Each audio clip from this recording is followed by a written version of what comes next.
Karena nanti ada orang-orang yang tidak sadar sesungguhnya doanya sudah dijawab, tapi dia tidak menyadari itu. Bahkan merasakan doanya kok nggak dijawab-jawab gitu. Padahal Allah sudah menjawabnya. Nah, seperti apa ukuran kita mengetahui bahwa doa kita telah terjawab, atau doa kita barangkali belum dijawab, atau tidak dijawab? Apa ukuran ketiga hal itu? Itu yang coba kita turunkan di pembahasan pagi ini. Mudah-mudahan dengan itu kita nanti akan lebih pandai bagaimana cara menyikapi doa dalam hidup, seperti apa doa dipanjatkan, kapan kita berdoa, dan kita tahu oh ini hasil dari doa yang telah kita panjatkan.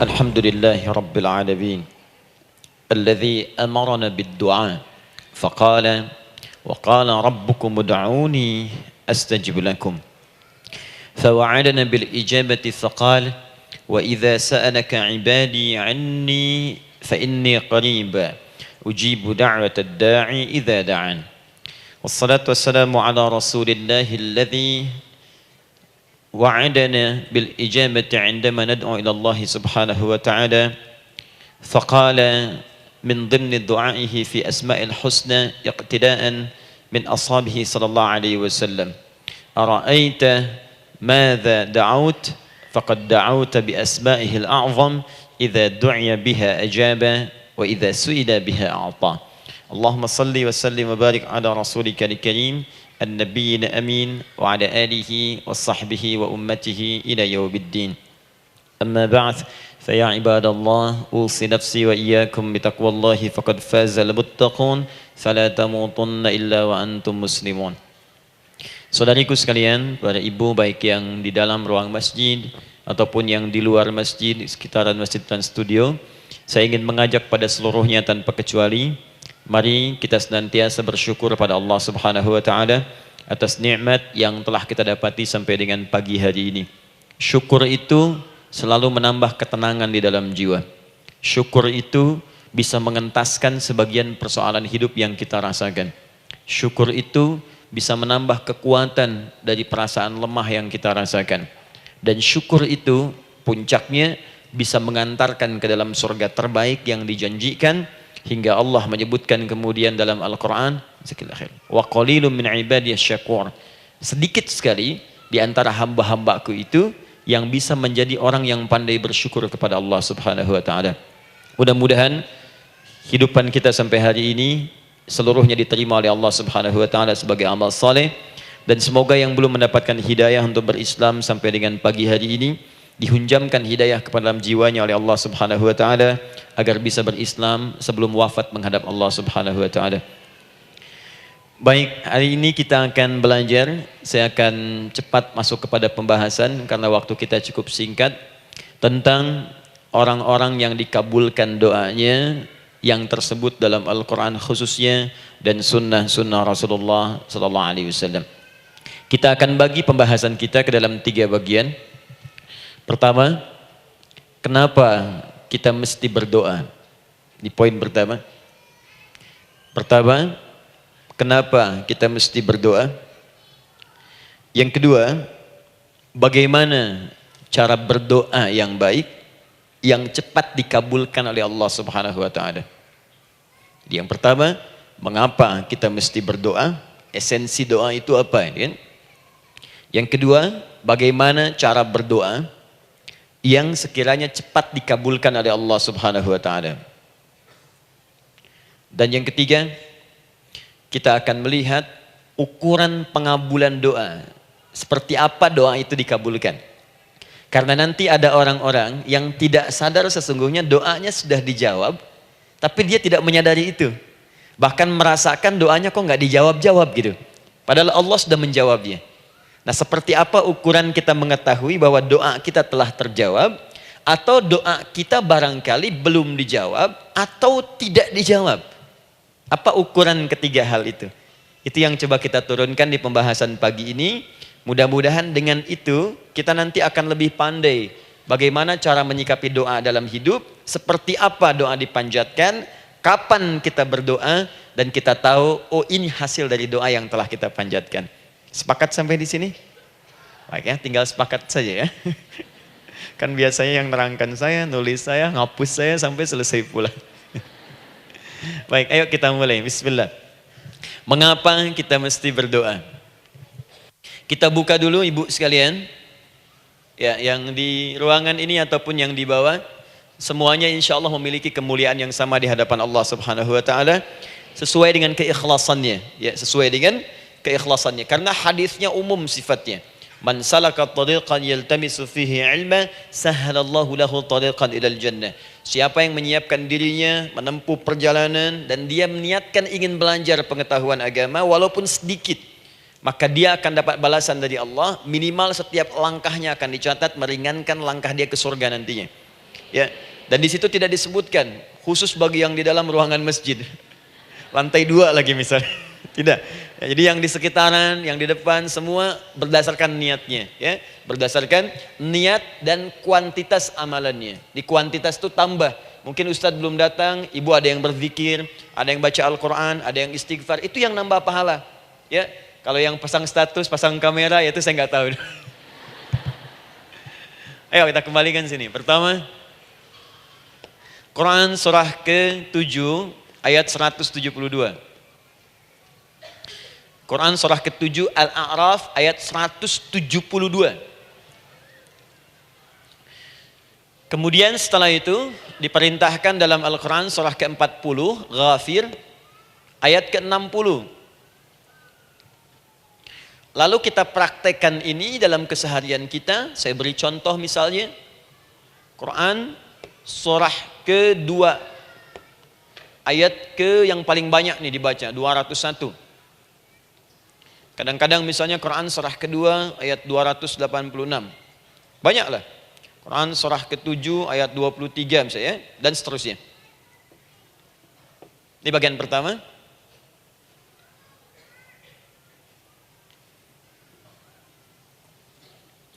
Bagian kedua, nanti kita akan belajar bagaimana cara berdoa yang baik yang dikabulkan.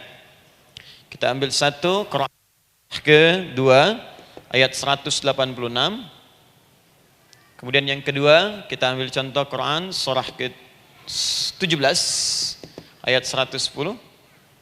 Kemudian yang ketiga, kita ambil contoh yang paling dahsyat di Al-Quran surah ke-3 ayat 38 sampai 39.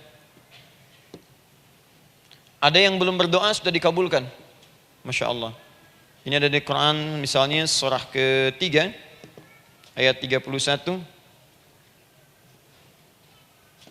Nanti turunan amalannya misal di Quran surah 51 ayat 15 sampai dengan 18. Saya bulati yang 18-nya. Bagian ketiganya nanti kita uraikan di bagian akhirnya.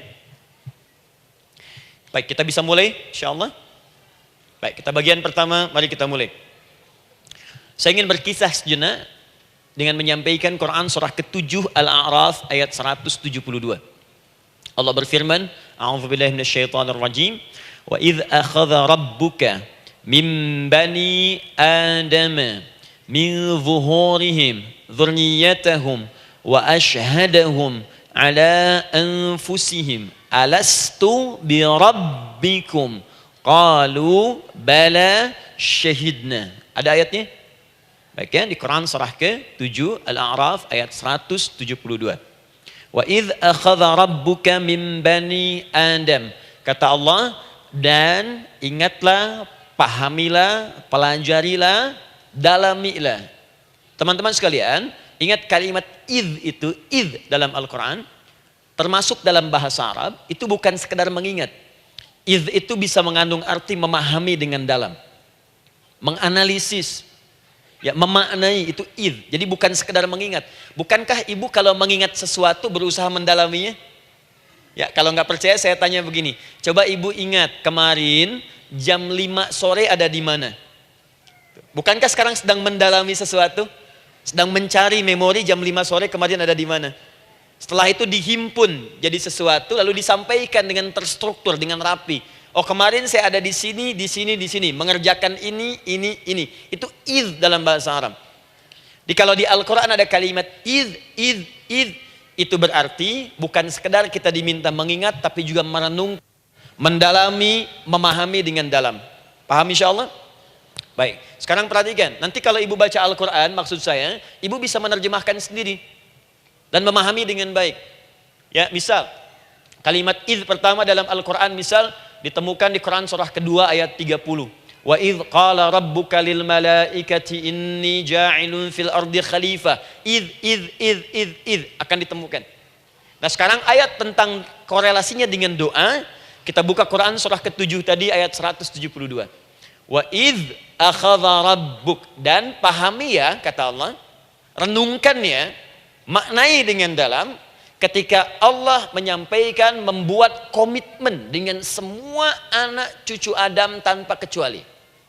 Semuanya. Ingat kalau ditemukan kalimat Bani Adam. Bani Adam disebutkan 7 kali dalam Al-Quran. Ya. Berapa kali? 7 kali. Kalimat Bani Adam. Bani Adam. Ini menunjuk pada semua keturunan anak cucu Adam sampai selesai kehidupan. Ya, dari Nabi Adam alaihissalam, kemudian pasangannya Sayyidah Hawa alaihissalam, kemudian keduanya mulai berumah tangga, melahirkan keturunan. Diabadikan di Al-Quran surah keempat. Ya, surah Ibu ayat yang pertama. Ya ayyuhan nasu taqu rabbakumul ladzi khalaqakum min nafsin wahidah wa khalaqa minha zawjaha. Di situ kemudian ada Adam, zaujaha Hawa. Ya, wa batha minhuma rijalan katsiran wa nisaa. Dari situ turun keturunan laki-laki perempuan, laki-laki perempuan. Nanti menyebar, Bu, ya, menyebar.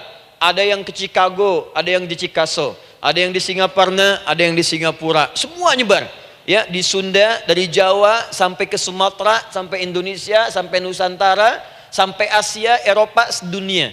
Nanti penyebarannya disebutkan di Quran surah ke-49 ayat ke-13. Ya ayyuhan nasu inna khalaqnakum min dzakarin wa untha. Hai manusia, semua saya ciptakan ada 2 jenis. Kalau bukan laki-laki itu pasti perempuan. Jadi tidak ada yang ketiga. Ingat ya? Kalau bukan laki-laki siapa?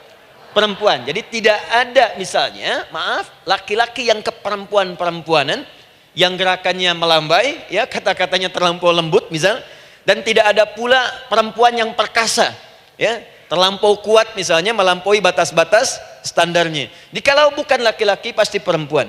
2 saja. Jadi kalau misalnya masih ada yang bingung, tentukan dirinya, ya, dan lihat fitrahnya. Lihat fitrahnya. Baik, kemudian waja'alnakum syu'uban wa qabaila. Kami tempatkan kalian mungkin beda-beda tempat. Syu'ub, beda tempat. Ya, ada yang misalnya RT, RW, kecamatan, beda kampung, beda negara, sampai seluruh dunia. Wa qabail, satu tempat itu sukunya bisa beda. Coba Ibu lihat misalnya, ya, di daerah Sumatera saja ada berapa suku? Di Sunda paling banyak suku, gitu ya? Banyak sekali. Jadi bisa lain-lain, bisa beda-beda. Nah, lita'arafu, semua saling mengenal, silakan.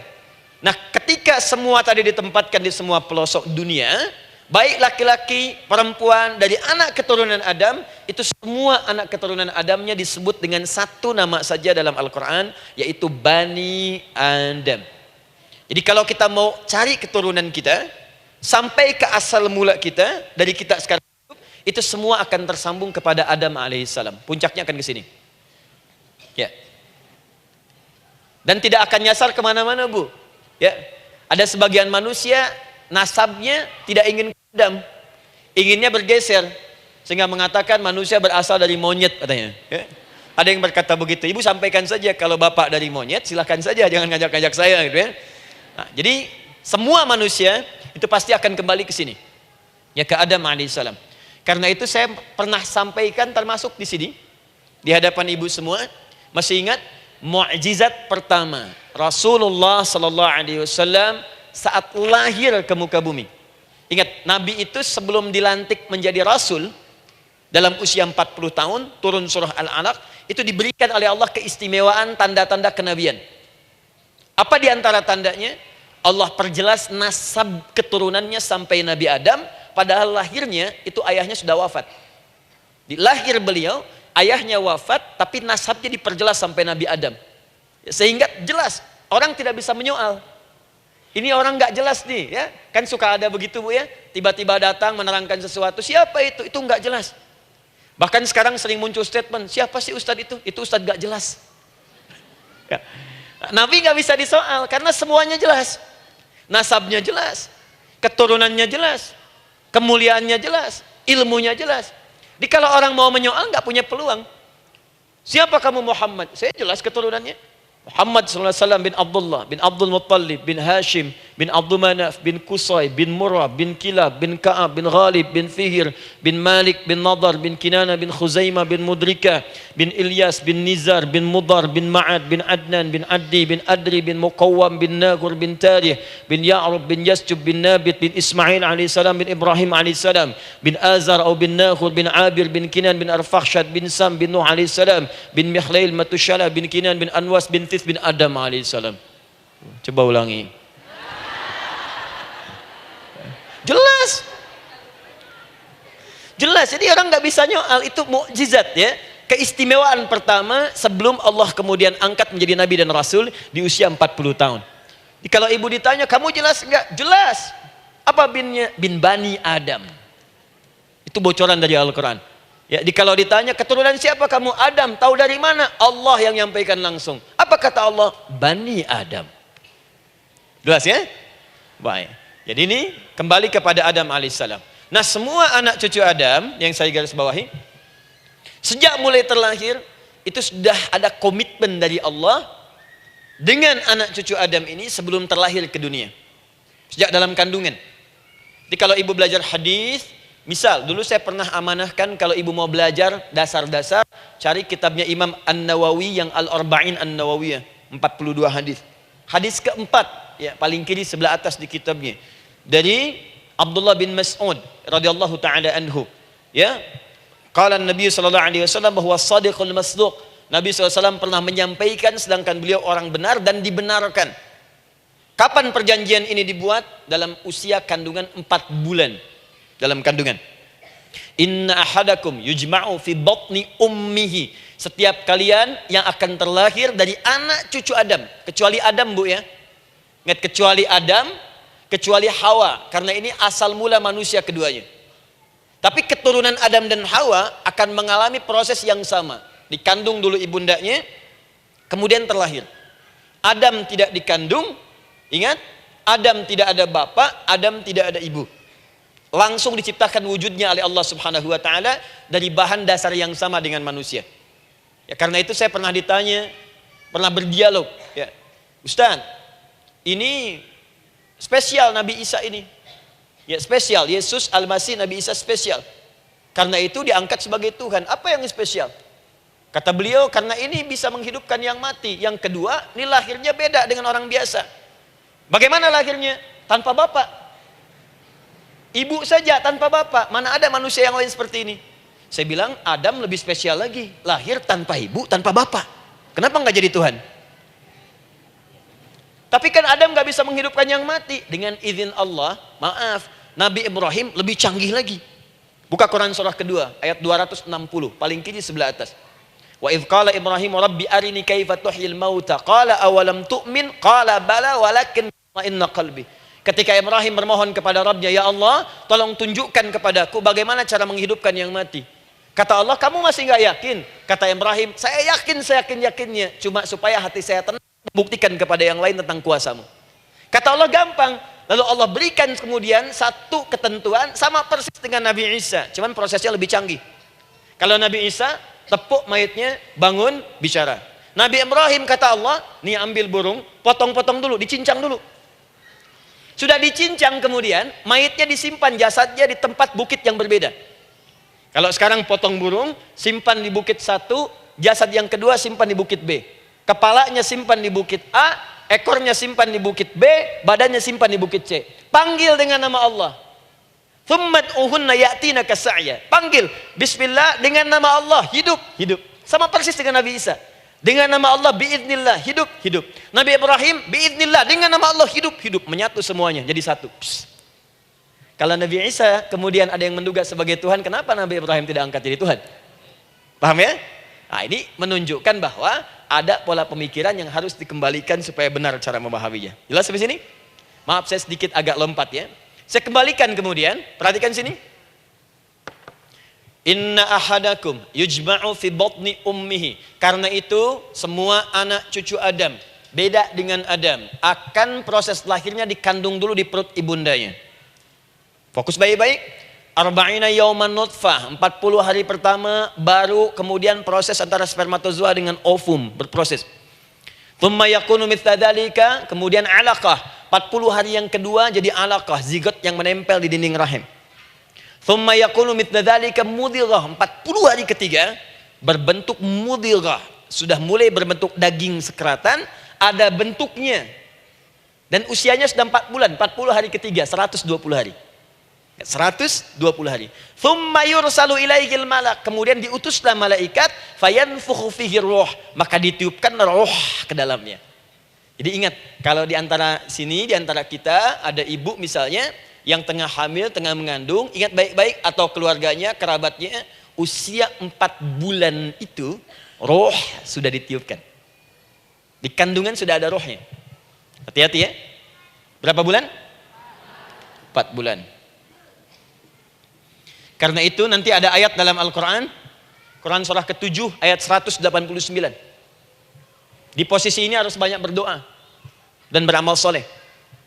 Ingat ya, berdoa, beramal soleh, minimal minta kepada Allah. Da'awallaha rabbahuma la in ataitana salihah lanakunanna minasyakirin.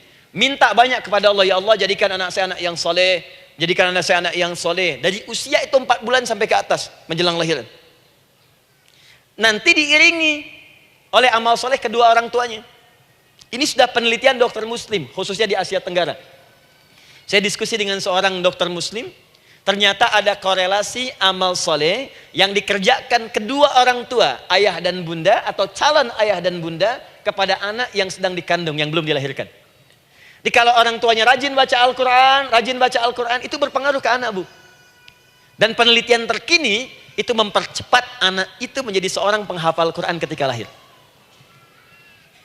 Ya, pernah satu kali dibacakan Al-Quran, posisi janin itu berubah. Seperti sujud gitu. Itu penelitian sudah di MRI waktu itu dilihat ya, kelihatan. Jadi ada korelasi antara kesolehan orang tua dengan kesolehan anak yang sedang dikandung. Hati-hati ya. Tapi yang penting diketahui adalah dalam usia kandungan 4 bulan itu disebutkanlah isyarat di Quran surah ke-7 ayat 172 terjadi perjanjian komitmen dengan Allah Subhanahu wa taala. Apa perjanjiannya? Wa idz akhadha rabbuka min bani adama min zuhurihim dzurriyyatahum wa asyhadahum ala anfusihim. Lihat perjanjiannya, saya fokus di kalimat ini, alastu bi rabbikum. Apakah engkau akan berkomitmen saat ini? Bersaksi? Karena kalimatnya bersaksi. Wa asyhadahum, dan mereka bersyahadat, bersaksi, komitmen. Di komitmennya menggunakan kata syahadat di sini. Karena itu nanti setiap bayi yang sudah terlahir dari rahim ibu manapun itu berada dalam keadaan suci karena sudah bersyahadat dalam perut ibundanya. Masih ingat hadis ini? Kullu mauludin yuladu 'alal fitrah. Setiap yang terlahir dari rahim perempuan manapun itu membawa fitrah. Apa di antara fitrah yang dimaksudkan itu? Fitrah keislaman, fitrah mengakui Allah sebagai Tuhan. Itu nanti ada di Quran surah ke-30 ayat ke-30, paling kanan sebelah atas. Quran surah 30 ayat 30.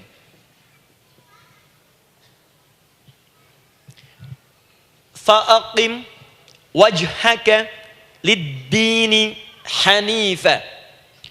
Hei setiap manusia, fa'aqim wajhaka, hadapkan, pasrahkan, arahkan dirimu sepenuhnya.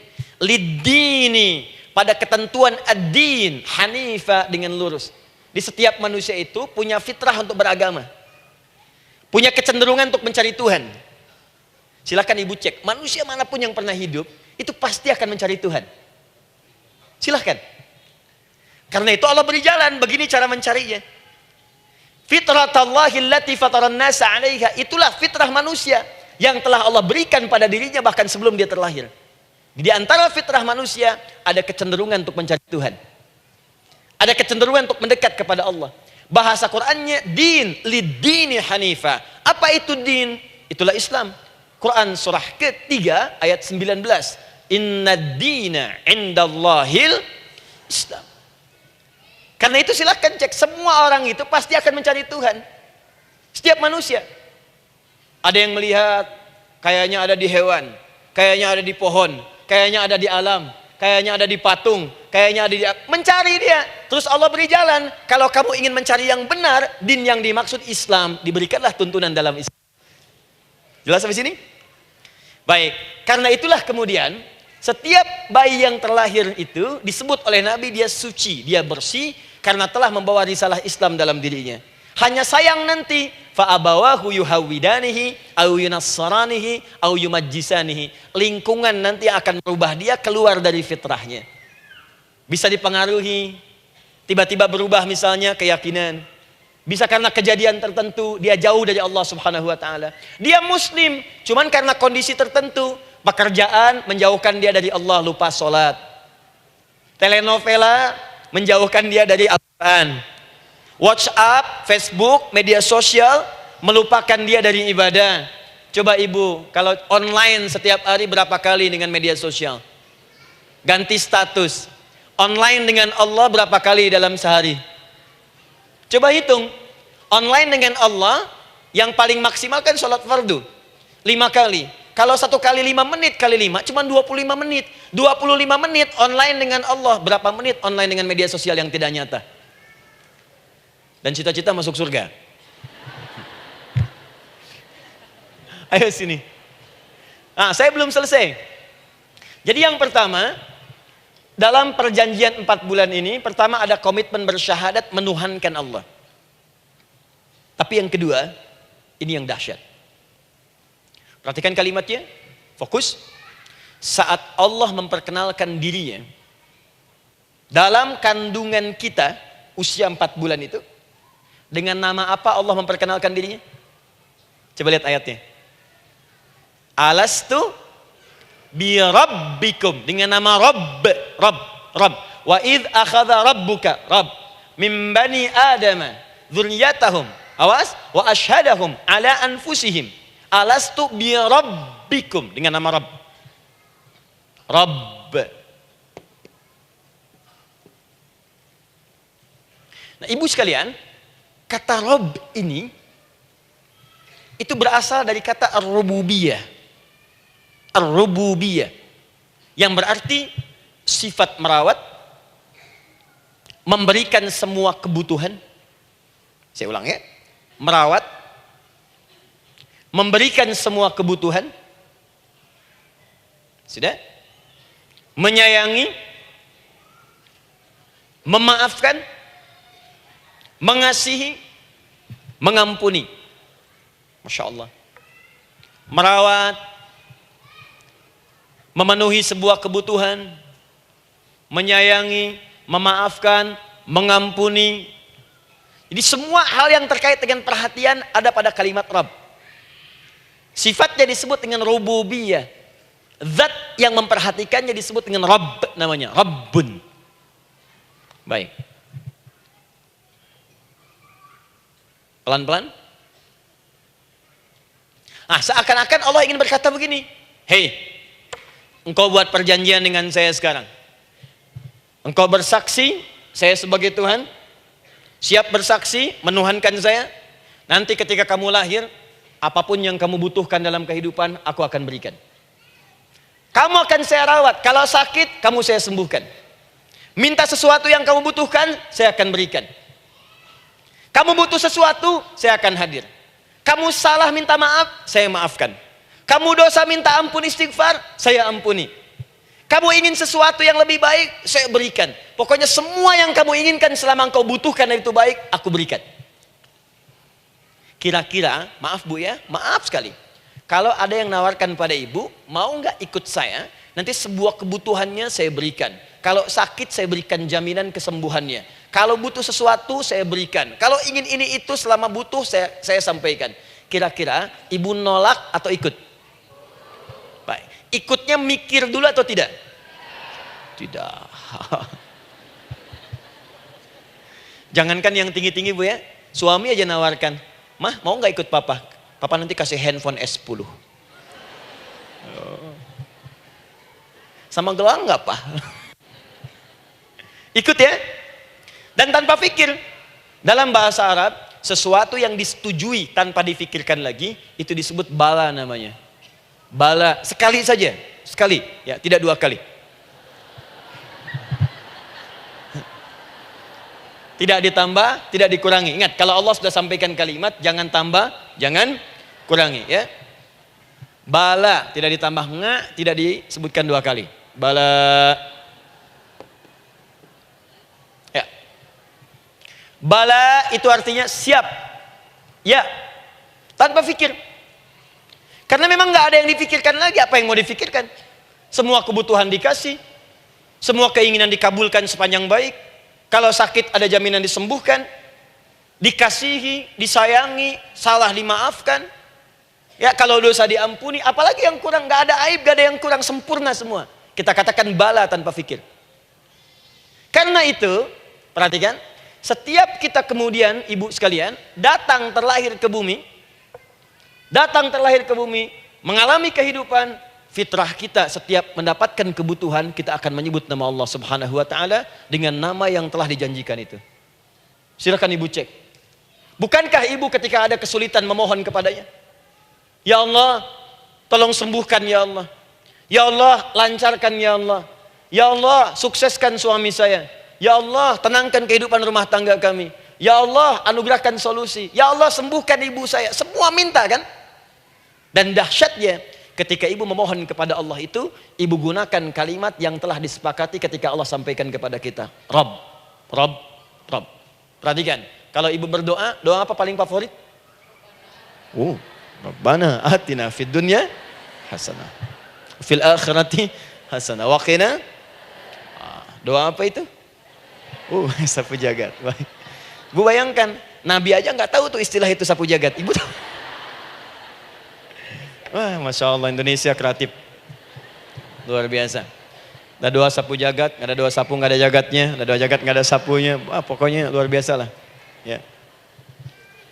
Ya, lihat, bukankah kalimatnya dibuka dengan Rabb? Rabbana atina fid dunya sana. Rabbana zalamna anfusana wa illam taghfir lana wa tarhamna lanakunanna minal. La yukallifullahu nafsan illa laha ma kasabat wa 'alaiha mak. Perhatikan, Rabbana la innasina Rabbana Rabb. Ini ayatnya. Sapu jagat Quran surah 2 ayat 201.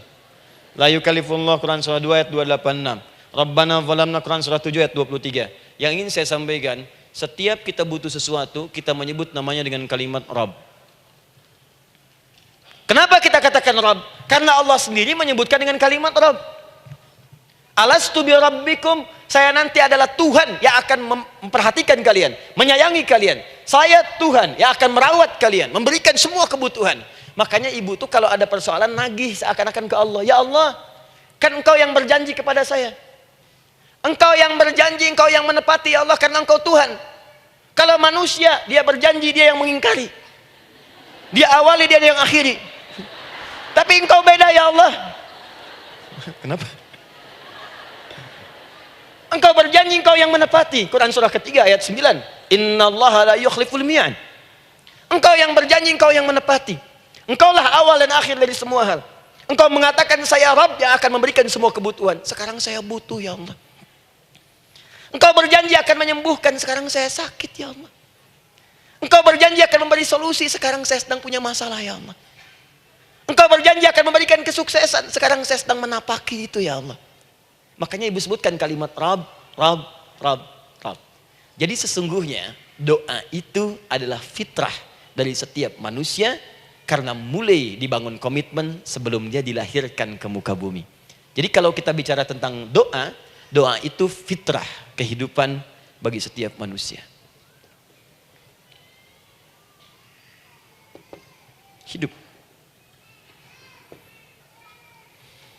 sekaligus penanda komitmen yang membedakan antara Khalik dengan makhluk, hamba dengan Allah, manusia dengan Tuhan. Kan Allah katakan, saya Rabb ya, saya yang ngasih, saya yang Tuhan. Berarti kita yang makhluk kan? Kita yang butuh kan? Allah yang memberi, kita yang butuh. Untuk membedakan mana yang butuh, mana yang ngasih, maka pembedanya adalah doa. Jadi kalau ada manusia yang nggak pernah doa selama hidup, itu tandanya ada yang salah dengan kehidupannya. Karena seakan-akan dia nggak butuh Tuhan. Sebab perbedaan manusia dengan Tuhan itu sebelum lahir, salah satunya ditunjukkan dengan sifat butuh kita kepada Allah. Makanya sekaya-kayanya orang itu pasti berdoa. Manusia paling kaya di muka bumi pun kalau besoknya mau ada pekerjaan atau proyek, dia berdoa dulu tuh. Ya Tuhan, tolong lancarkan proyek ini. Butuh. Pejabat setinggi-tingginya, kalau sudah mau mulai kemudian ada pemilihan, kalau mulai ada kebijakan, kalau mulai ada apapun berdoa juga. Itu tandanya butuh. Butuh. Di setiap manusia itu pasti butuh dengan Allah. Karena itu kalau ada manusia yang nggak pernah berdoa selama hidupnya, itu langsung mendapatkan kecaman dari Allah dan dijamin akan masuk neraka yang paling dalam. Karena seakan-akan dia sudah nggak butuh dengan Allah. Saya ulang ya, saya ulang.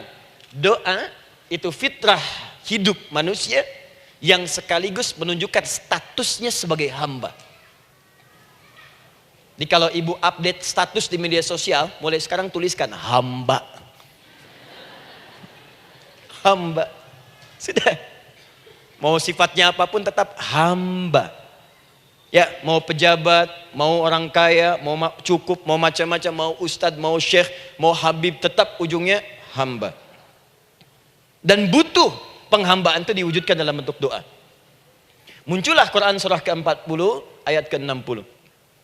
Wa qala rabbukum, Rabb, selalu Rabb.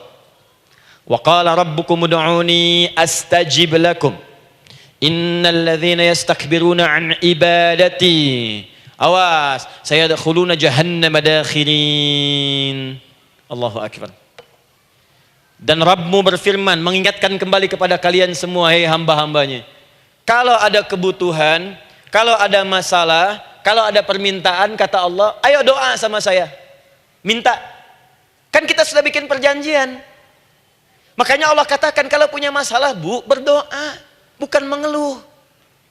Kalau punya persoalan, Bu, berdoa. Bukan bikin status. Rasanya aku tidak sanggup. Ditulis di Facebook. Apain? Terus kalimat Allahnya pun jelas. Minta kepadaku, bukan mengeluhkannya. Kamu tidak seperti yang aku kira. Nungguin komen. Sambil masak, celing ada satu. Ece kunaon. Makin meluas masalah. Untuk abi mas sabar. Sudah. Paham ya? Jadi ini kaidah hidup yang pertama. Sebetulnya sederhana, cuman jarang digunakan gitu.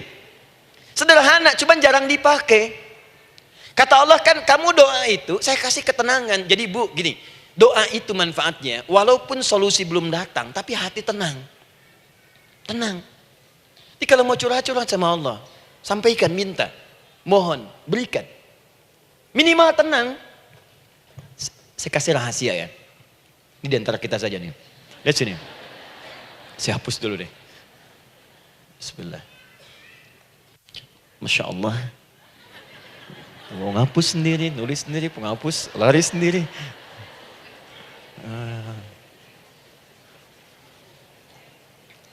Bismillah. Oh ini ada dua ya. Sini.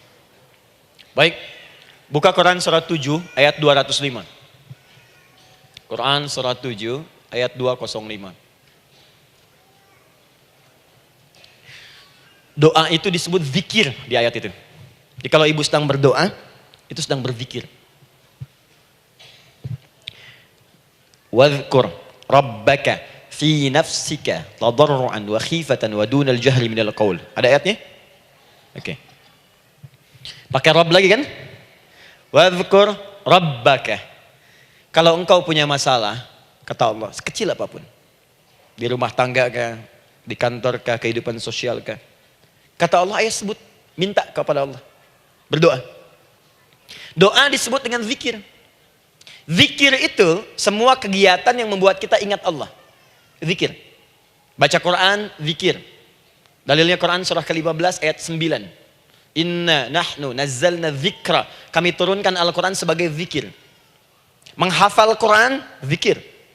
Quran surah 54 ayat 17, ayat 22, ayat 32, ayat 40. Walaqad yassarnal Qur'ana lidzikri. Kami akan mudahkan Al-Quran untuk diingat, dihafalkan. Zikir, sebagai zikir kepada Allah. Ibu selepas sholat, baca subhanallah, alhamdulillah, Allahu Akbar, zikir. Quran surah keempat, ayat 103. فَإِذَا قَضَيْتُمُ الصَّلَاةَ فَاذْكُرُوا اللَّهَ.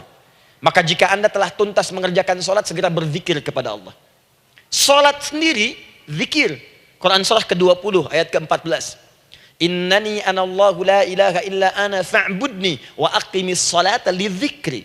Saya Allah, kata Allah. Tidak ada Tuhan selain saya. Sembah saya. Bagaimana menyembah Allah? Tunaikan salat sebagai zikir kepada Allah. Zikir. Di zikir semua amalan yang mendekatkan kita dengan Allah. Doa itu satu dari bagian zikir. Tapi tahukah ibu fungsi zikir yang paling utama itu apa? Quran surah 13 ayat ke-28. Ala bidzikrillahi tatmainnul qulub. Yakinkan pada dirimu, kalau zikirmu benar kepada Allah, maka dia akan berdampak kepada hati menjadi lebih tenang. Zikir itu manfaat pertamanya membuat hati tenang, Bu. Tadi saya contohkan. Baca Al-Quran zikir kan? Jadi kalau ibu sedang tidak tenang, sedang gelisah, ada masalah, daripada mengeluh sana sini, wudu, Bu, wudu. Ambil mushaf. Baca. Saat baca itu mungkin solusi belum datang, tapi hati itu lebih tenang. Kaitan dengan bahasan kita, doa, minta. Doa. Jadi kalau orang punya masalah itu kalau berdoa, walaupun solusinya belum datang, walaupun kemudian jawabannya belum tiba, minimal hati ibu itu tenang. Ini dia. Kan surah 13 ayat 28. Rumus ini pakai. Gunakan dalam hidup. Karena yang tahu kehidupan kita itu Allah yang menciptakan kita. Yang tahu pesawat, yang bikin pesawat. Yang tahu handphone, yang bikin handphone. Yang tahu mikrofon, yang bikin mic-nya. Yang tahu kita, yang menciptakan kita. Ikutilah petunjuk Allah yang menciptakan kita, maka akan langsung terasa manfaatnya. Ibu tidak percaya, silahkan lakukan. Rasakan bedanya, bedakan rasanya, dan pasti akan terasa bedanya. Akan lain. Tuh. Doa. Tapi ingat yang paling penting kata Allah, doa itu bukan sekedar penting permohonannya, tapi menunjukkan status kita sebagai hamba di hadapan Allah Subhanahu wa taala. Jadi kalau ada orang selama hidup tidak pernah berdoa, artinya dia mengingkari status dia sebagai hamba di hadapan Allah Subhanahu wa taala. Mau menyejajarkan diri dengan Tuhan. Kan yang tidak pernah meminta itu Tuhan. Allah yang memberikan. Kalau manusia beda pasti minta. Artinya kalau ada manusia nggak pernah minta, seakan-akan bahasa halusnya, kamu ini ngaku jadi Tuhan. Saya tempatkan kau di neraka jahanam yang paling bawah. Jahanam itu, Bu, belum masuk saja sudah terasa. Terasa. Buka ibu Quran surah misalnya ke-40 Ghafir tuh. Ya, ayat 45 sampai dengan 47-nya. Sebelumnya lagi lihat Quran surah ke-8 ayat ke-50. Itu penghuni neraka, Bu, yang bukan jahanam saja. Penghuni neraka itu kalau mau meninggal itu dipukulin dulu malaikat. Depan belakangnya. Ayo, kamu keluar. Lama amat keluarnya rohnya katanya. Takut karena nggak punya bekal. Kan maaf ya, kaidah mengatakan orang nggak punya bekal itu takut pulang, apalagi orang merasa salah. Anak ibu berbuat kesalahan, mau pulang takut kan? Takut. Jadi kalau ada anak takut pulang, salah dia. Salah. Kemana anak nggak pulang-pulang? Pasti ada yang salah karena nggak berani pulang. Jangankan salah, nggak punya bekal saja, malu pulang. Lihat ibu waktu Ramadan usai, mau mudik, Idul Fitri. Kan pada mudik kan? Kenapa mau mudik dan senang mudik? Karena punya bekal, Bu. Dikumpul-kumpulkan tuh selama 11 bulan. Untuk 1 bulan saja. Itu pun paling berapa hari. Kumpulin. Terus telepon keluarga, insya Allah aku pulang hari ini. Wah, senang semuanya. Padahal mudiknya cuma pakai motor, Bu. Motornya bebek, bekalnya singa. Serius saya, motor bebek bekal singa, ada kardus belakangnya. Tulisin, terus tambah pelepah pisang buat begini. Belakangnya ditulisin, aku pulang sayang. Jalan, mudik. Terus yang di rumah kan senang nerimanya. Kenapa? Karena ada yang pulang dan bawa bekal. Saya pernah tanya pada seseorang, kenapa anda nggak mudik? Nggak ada bekal Ustadz, nggak ada bekal, malu pulang. Kebayang nggak saat pulang menghadap Allah nggak punya bekal? Malu pulang, apalagi punya banyak salah. Jadi nggak mau keluar rohnya. Malaikatnya geram, dipukulin sama malaikat. Pukul depannya, pukul depan. Kamu ini cepat keluar, cepat keluar, cepat keluar. Keluar, keluar, keluar, keluar, keluar. Malu pulang. Tapi kalau punya bekal enak. Dan yang nyambut langsung malaikat. Bahkan nanti ada satu amalan saat dikerjakan. Itu orang ini sudah masuk surga. Tapi semua malaikat di semua pintu surga yang 8 itu datang mengunjungi dia mengucapkan selamat. Itu ada di Quran surah 13 ayat 24. Salamun alaikum bima sabartum fa ni'ma uqbaddar. Selamat ya saat di dunia sabar mencari bekal. Dan ini bekal terbaik yang kamu dapatkan. Silahkan nikmati surga yang kamu rindukan itu. Ini nikmat-nikmatnya tempat yang pernah nanti kamu kunjungi. Dan tinggal abadi di situ. Yang nyambut malaikat. Bayangkan semua malaikat bu. Semua malaikat dari pintu surga datang nyambut dia. Wah Masya Allah, ada malaikat Jibril, Israfil, malaikat maut. Maaf ya, dicabut kemarin. Biasa, selamat, selamat, selamat, selamat, selamat. Dunia aja kalau ada yang nyambut senang kan? Rumah dicet, datang, sambut depan rumah, semua hidangan ada, Masya Allah. Bahkan yang tidak ada jadi ada. Luarnya kongwan, dalamnya rangginang gitu kan. Wah, muncul semua. Paham ya? Jadi ini bagian pertama. Jadi kita katakan kenapa manusia mesti berdoa. Jawabannya karena manusia itu hamba. Dan doa itu adalah fitrah bagian dari kehidupan. Kenapa manusia mesti berdoa? Karena ada komitmen dari Allah. Setiap dia mendapatkan sebuah persoalan, maka Allah akan jawab dan berikan jawaban dari semua persoalannya. Jalan mendapatkan jawaban itu adalah doa. Kenapa manusia mesti berdoa? Karena dia butuh dengan Allah. Dan puncaknya, kenapa dia mesti berdoa? Karena Allah ingin membahagiakan kehidupan dunianya sebelum sampai keabadiannya di akhirat. Jadi ketika kita berdoa, sebetulnya kebaikan untuk kita karena Allah ingin kita bahagia. Ingin mudah hidupnya. Jadi kalau ada orang nggak berdoa, sesungguhnya dia sedang menyulitkan diri sendiri dalam kehidupan dunianya sampai ke akhiratnya. Jelas sampai di sini? Masya Allah. Alhamdulillah. Baik, kalau sudah paham, saya hapus ini, kita masuk bagian yang kedua. Hapus lagi. Sab Muslimah edisi ke-15. 15 kali datang sendiri, ngulangin sendiri, nulis sendiri, ngapus sendiri. Masya Allah. Tinggal lihat, catat, masuk surga. Masya Allah. Alhamdulillah. Baik. Baik. Sudah? Alhamdulillah. Saya ingin setiap pembahasan kita dipahami ya. Saya tidak menyukai kalau datang melihat tapi nggak paham gitu. Ya, dengar tapi nggak paham. Saya tidak ingin satupun keluar dari sini kecuali paham. Ya.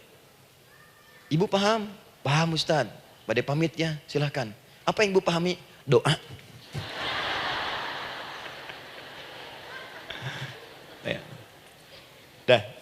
Nah, sekarang masuk bagian kedua. Bismillah. Kalau sudah mengerti yang tadi, persoalannya adalah bagaimana cara kita memohon kepada Allah. Itu dia. Bagaimana cara kita meminta? Kata Allah, kamu kalau punya masalah minta. Ya Allah, caranya bagaimana? Karena sesuatu yang dikerjakan tanpa ilmu dan tidak tahu caranya, itu bisa keliru. Hidup itu menyembah Allah tidak cukup dengan iman, Bu. Mesti pakai ilmu. Iman saja sekalipun kuat tanpa ilmu, itu bisa salah. Kuat ingin mendekat kepada Allah. Ya Allah, aku ingin ibadah, kuat. Saya punya kawan dulu di pesantren. Tahun kedua, dia sudah berubah. Ya, tadinya orang tuanya melihat anaknya Masya Allah, tiba-tiba ada perubahan, senang ibadah Bu. Malam-malam dia bangun, ini kisah nyata, saya alami sendiri. Masya Allah, saya senang sekali. Kita saling doakan, dia bangun malam tahajud. Bangun jam 2, Anda bayangkan. Yang sebelumnya menjelang subuh atau apa. Ini malam Jumat lagi malam libur. Malam libur biasanya santri itu kebanyakan ada yang keluar, ada yang main, ada yang macam-macam. Ini dia malam tahajud. Jam 2 bangun. Saya bahagia sekali. Udah bangun, sholat, selesai. Cuman pas waktu mau subuh, kok saya lihat tidur. Saya bangunkan kan. Fulan, bangun. Oh iya, kata. Iya, oh mungkin nanti mau nyusul. Saya pikir istirahat dulu. Saya ke masjid lah. Udah ke masjid, dah selesai. Kita diskusi di masjid, selesai. Semua pulang saya jam 7. Saya lihat masih tidur juga. Barangkali dia sudah tadi sholat mungkin di kamar, nggak sempat ke masjid karena capek. Tapi saya lihat kok posisinya nggak berubah. Di situ juga. Akhirnya setengah jam saya tunggu, saya bangunkan. Bangun. Bangun. Kenapa Adi katanya? Saya kira antum belum sholat subuh ya? Adi gimana sih? Kan udah saya jama dengan tahajud tadi. Udah saya jama dengan tahajud. Jadi memang kekuatan imannya lagi tinggi, cuman ilmunya kosong. Ini yang bahaya. Besok-besok kalau orang kayak gini sholat subuh bisa 4 rakaat. Ya. Karena itu berdoa penting, cuma kita mesti tahu caranya. Yuk kita mulai bagian pertama. Quran surah kedua ayat 186. Paling kiri sebelah bawah. Sudah?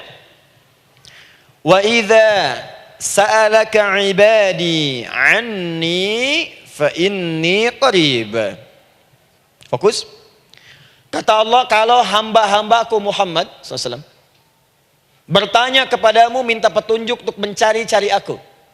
Tuh Bu, coba lihat. Ayat doa dibuka lagi dengan kalimat hamba. Untuk menegaskan status kita. Jadi kalau ditanya, kita siapa di hadapan Allah? Makanya nggak usah sombong. Jangan sombong, karena kita cuma hamba. Karena itu ketika Korun sombong, Korun tuh manusia terkaya yang pernah hidup di bumi. Hartanya Bu, ini saya kasih bocoran sedikit, kunci berangkasnya saja, kemana-mana itu suka dibawa, dipikul paling sedikitnya 8 bodyguard, cuman bawa kunci berangkas saja begini. Di Korun pengen ngasih tahu, kalau ada yang pengen nyuri di tempat saya silahkan aja, ini aja bodyguard saya ngangkat kuncinya susah. Korun. Jadi kalau Anda tidak sekaya Korun, jangan ikutan sombong, telat. Telat, gak ada kerjaan, sudah ada yang lebih kaya. Ya. Dan apa yang terjadi? Fakhosabna, kata Allah, kami telan. Likuifasi. Telan oleh bumi semua. Dengan kekayaannya semua habis. Jadi ketika ada seseorang yang lupa dengan statusnya sebagai hamba, maka Allah akan memberikan pelajaran kepadanya untuk taubat. Kalau nggak mau taubat juga, telan habis. Untuk menunjukkan kamu tuh bukan Tuhan, saya Tuhannya. Maka jangan ikutan sombong. Kalau ada yang baru punya Ferrari, Lamborghini, Lamborghini, ya, wow, bikin rame di jalan, cuman nggak update status, kasih tahu, maaf mas, telat. Itu gambaran hidup. Dan ingat, setiap dibuka dengan kalimat permohonan, itu kalimatnya hamba. Hambaku, hambaku, hambaku. Termasuk mau minta tobat, hamba. Quran surah 39 ayat 53. Qul ya ibadiyalladzina asrafu ala anfusihim, la taqnatu min rahmatillah. Katakan Muhammad pada hambaku yang merasa banyak dosa, pengen berdoa minta tobat. Kata Allah, hamba. Saya terima tobatnya, hamba. Ini ya. Ini pun adab yang pertama dari Al-Quran. Adab yang pertama, kalau kita ingin berdoa dan doa itu cepat ingin dikabulkan, maka berdoalah dengan cara menghamba di hadapan Allah Subhanahu wa ta'ala. Jangan merasa tinggi.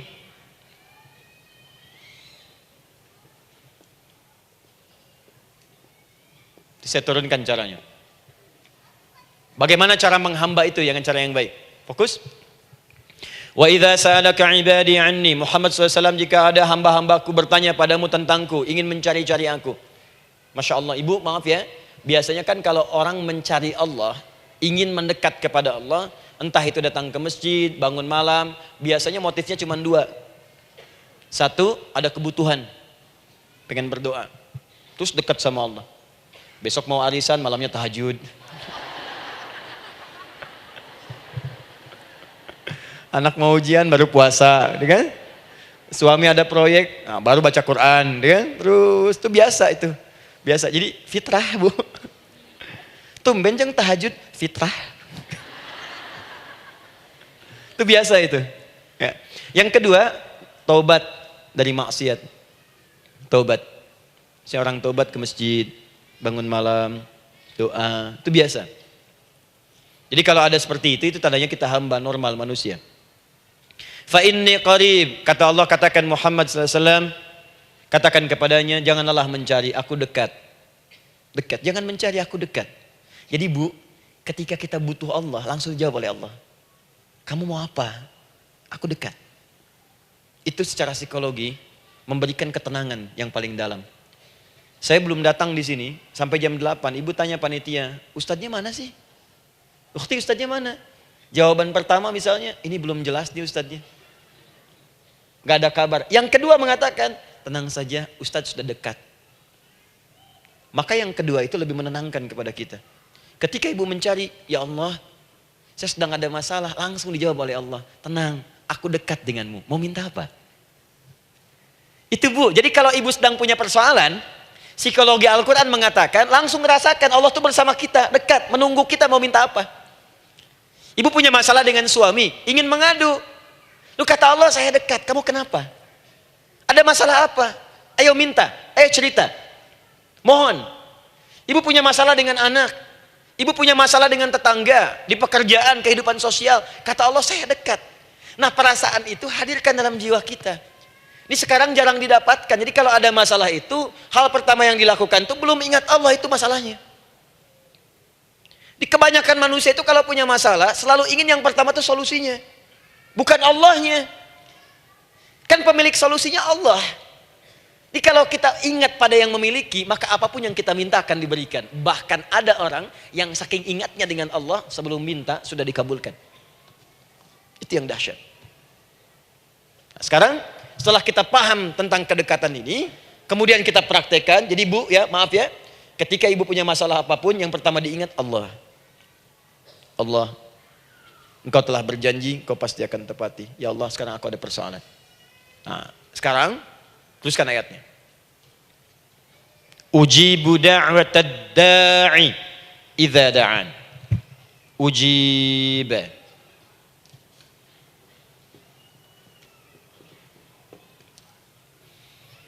Ujibu da'watad da'i idza da'an. Aku pasti akan menjawab, mengabulkan setiap doa hambaku jika dia bermohon kepadaku. Saya ingin ajarkan sedikit di gramatikal bahasa Arab.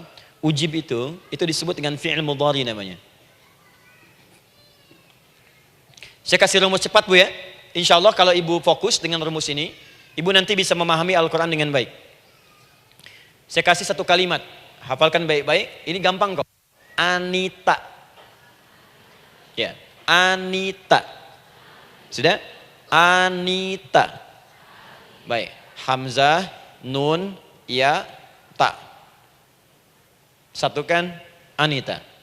Kalau di dalam kalimat ibu baca Al-Quran, di depannya ada huruf hamzah ini, atau nun, atau ya, atau ta, maka itu rumus mudhari namanya. Gak usah dihafalkan mudharinya. Ya, gak usah dihafalkan sampai bikin misalnya satu ungkapan, Anita istrinya Pak Mudhari. Gak usah, gak ada kerjaan. Ya, gak usah dihafal. Saya hanya ingin tunjukkan pemahaman. Kalau ada bentuk seperti ini punya 3 makna. Kalau dalam bahasa Inggris itu disebut present, ya, continuous, dan future. Present, continuous, and future. Sekarang, terus, sampai kapanpun. Sekarang, terus berlangsung, continuous, and future, sampai kapanpun di masa depan. Ini bentuknya disingkat dengan rumus ini, Anita. Di dalam konteks pengabulan doa, kata Allah, ketika saya akan kabulkan. Kalau kamu punya masalah, kamu berdoa, saya akan kabulkan. Nah, kalimat Allah saya akan kabulkan ini, bentuknya menggunakan mudhari. Ada hamzah di depannya, ujib. Artinya apa? Kalau ibu sekarang berdoa, saya akan kabulkan, kata Allah. Terus kamu berdoa, saya akan jawab. Nanti pun punya masalah di masa depan, kamu berdoa, saya jawab juga. Jadi artinya, tidak ada doa yang sia-sia. Semua doa, ingat, sepanjang kita butuhkan, pasti Allah berikan. Doa itu, sepanjang kita butuhkan, pasti akan dijawab.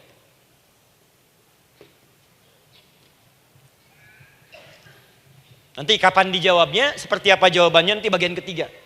Kadang-kadang minta sekarang, dijawabnya nanti. Minta sekarang, dijawab sekarang. Ada yang mintanya A, dijawabnya B. Itu yang paling dahsyat. Ya. Jadi kalau saya tanya, kalau kita berdoa, dijawab tidak oleh Allah? Ya. Itu janji Allah. Setiap orang berdoa, pasti dijawab. Nah, hanya persoalannya, seperti apa doa yang cepat dijawab itu? Apakah semua doa langsung dijawab seketika? Akankah mendapat jaminan langsung dijawab? Ternyata kalimat dijawab ini diikat dengan syarat ketentuan berlaku.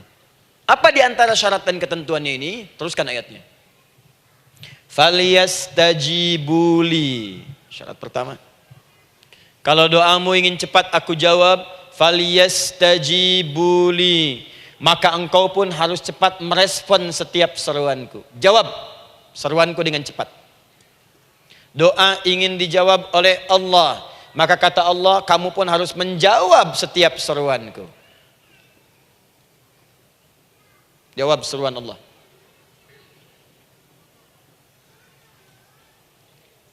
Ayo respon, adil. Maunya dapat gaji aja, kerja nggak mau. Ya? Apa ibu pikir duduk manis, santai di ruangan tengah, tiap bulan suami datang berikan uang belanja? Belum tentu. Kalau sikap tidak bagus, ya interaksi tidak mulia, maka belum tentu itu didapatkan. Maka syarat pertama kata Allah, kalau doamu ingin cepat aku jawab, maka setiap aku seru, cepatlah engkau kemudian kerjakan dan jawab itu. Jadi ternyata seruan Allah itu terkait berkelindan dengan pengabulan doa. Jadi ketika ibu diseru oleh Allah, diminta diperintahkan sesuatu oleh Allah, sebetulnya itu kunci untuk mendapatkan jawaban doa kita, Bu. Dipanggil kita, ayo cepat datang ke sini. Mau minta apa? Minta, saya kasih. Apa di antara kunci doa itu, Ustaz? Yuk kita lihat. Adalah jawaban dari seruan Allah. Apa di antara seruan Allah itu? Saya beri contoh satu misalnya. Allah perintahkan kita untuk sholat. Bahkan diseru, diingatkan 5 kali dalam sehari. Sholat. Bukankah kita diseru, Bu? Dipanggil 5 kali sehari untuk sholat? Allahu Akbar, Allahu Akbar. Ya? Diingatkan kan? Ayo ingat Allah, ingat Allah, ingat Allah, ingat Allah. Allah Maha Agung, Maha Besar semuanya. Dan seterusnya. Perhatikan baik-baik. Apa tujuan Allah menyeru kita dalam sholat? Ternyata bukan ingin memberikan beban ruku dan sujud. Bukan sujudnya yang penting. Karena semua makhluk tidak sujud pun tidak akan menurunkan status Allah sebagai Tuhan. Allah tetap Allah, gak ada ruginya. Yang rugi kita. Ternyata ketika disuruh sujud, disuruh ruku itu, ternyata yang ditunggu itu bukan ruku sujudnya. Allah nunggu, punya masalah apa? Mau minta apa? Karena itu dalam ilmu fikih, ibu buka semua kitab fikih. Salat itu secara bahasa disebut dengan doa. Nama lain dari doa adalah salat. As-salatu hiya doa. Salat adalah doa. Karena itu semua bacaan dalam salat doa semua. Coba lihat. Baru takbir Allahu Akbar, doa iftitah. Al-Fatihah doa, Bu, jangan dikira Al-Fatihah enggak ada doanya. Nih, nanti saya berikan cepat ya. Ini highlight dulu. Highlight dulu. Dalam salat itu ada 4 keadaan. Ingat ini baik-baik. Nanti Ibu manfaatkan minimal zuhur lakukan. Ada berapa keadaan? 4. Ada 4 posisi, 4 keadaan dalam salat. Yang kalau ibu berdoa benar, meminta di situ dengan benar, itu seketika akan dikabulkan. Seketika. 1 saat berdiri. 2 saat ruku'. 3 saat sujud. 4 sesaat sebelum salam. Berdiri, ruku', sujud, sesaat sebelum salam. Baik, sebelum saya bahas lebih jauh, saya ingin sampaikan dulu. Jadi ternyata ketika kita diminta oleh Allah menunaikan sholat, itulah cara kita memohon, Bu. Itulah waktu kita meminta. Dan dahsyatnya dalam sehari itu 5 kali ditungguin, Bu. Mana ada manusia di muka bumi ini buka pintu rumahnya 5 kali sehari, cuma untuk memberikan apa yang dibutuhkan. Sesoleh-solehnya Ustadz, gak ada yang mengatakan, ayo 5 kali sehari datang aja ke rumah saya. Kalau butuh apa-apa ambil. Butuh kulkas, ambil kulkasnya. Butuh TV, ambil. Gak ada begitu. Allah itu maha baiknya, 5 kali sehari dipanggil. Dari subuh sampai zuhur. Kita bangun tidur aja, punya masalah nggak? Ayo minta, disuruh sholat 2 rakaat. Dan sholatnya nggak usah banyak-banyak, 2 rakaat aja dulu supaya nggak ada beban.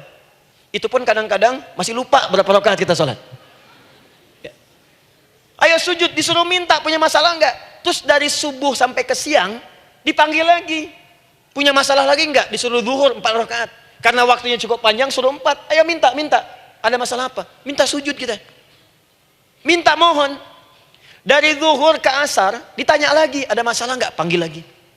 Ke maghrib sampai ke isya sebelum tidur, supaya tidurmu enak, masalah nggak ada, tenang, nikmat, nyaman istirahatnya. Ada masalah nggak? Disuruh sholat lagi.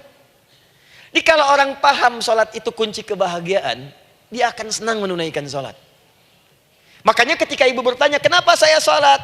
Dijawab oleh muadzin, hayya 'alas shalah, ayo sholat. Kenapa sih sholat? Hayya 'alal falah. Yuk bahagia. Ayo tenang. Yuk dapatkan apa yang kamu inginkan. Falah. Jadi kalau orang paham sholat itu menyelesaikan persoalan, tentu orang akan berbondong-bondong semangat untuk menunaikan sholat. Cuman sayang segelintir orang itu menilai sholat sebagai beban. Jadi sebagai kewajiban beban saja, makanya sholatnya nggak nikmat.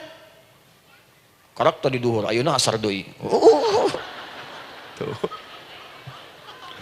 Ya bagaimana doanya bisa dijawab? Anda datang pada orang, tapi datangnya dengan marah-marah. Datangnya dengan mencelanya. Ya bagaimana dia bisa memberikan kebutuhan Anda? Anda datang pada Allah dengan niat yang tidak ikhlas. Setelah itu kemudian menggunjingkannya, bagaimana bisa dijawab?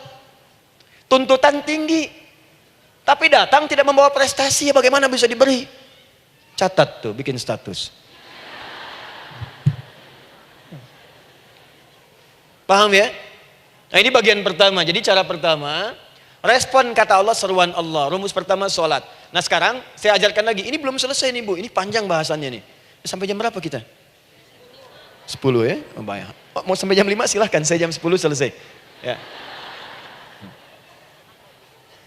Lihat sini. Oke, saya punya sekitar 1 jam kurang ke depan. Saya ingin terangkan sedetil-detilnya gitu ya. Dan saya hanya menyampaikan isi Al-Quran.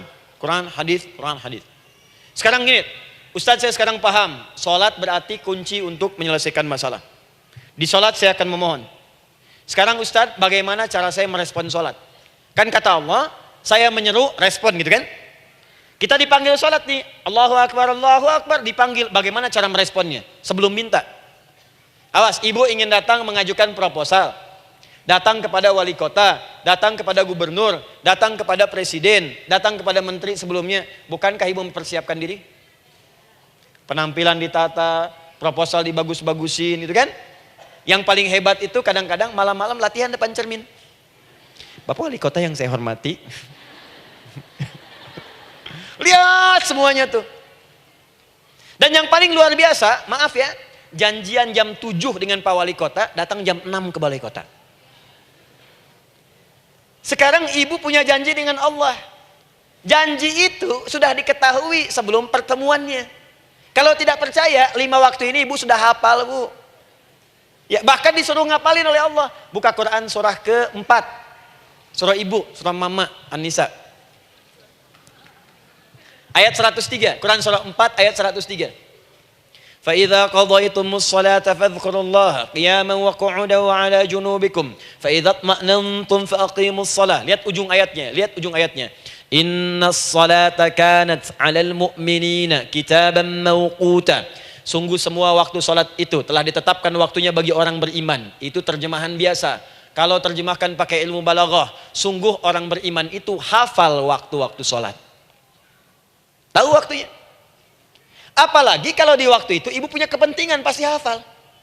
Kalau ibu benar memprioritaskan sholat dan menilai sholat sebagai solusi hidup, menilai sholat sebagai kebutuhan, ibu pasti akan hafalkan itu Bu. Nih ya, ibu dapat bagian arisan nih, bulan ini misalnya. Dan memang bagian jatah ibu, demi Allah saya katakan, sebulan sebelumnya ibu sudah hafal tanggalnya kapan. Bahkan di kalender tuh diwarnain. Papa, bagian mama nanti bulan ini. Tuh. Dicatat semua, di tempat siapa, jam berapa, datang dengan penuh keceriaan dan kebanggaan. Luar biasa. Hanya untuk urusan dunia yang itu habis gitu. Jika dia tidak meninggalkan ibu, ibu yang meninggalkan dia duluan. Sekarang 5 kali sehari semua diberikan, bahkan lebih daripada dunia dan seisinya. Harusnya sih wajarnya dihafalkan waktunya dan ibu hafal. Ayo, subuh jam berapa sekarang? Lihat sini, bukan ke atas. Ditutup tuh. Tuh, sana tuh.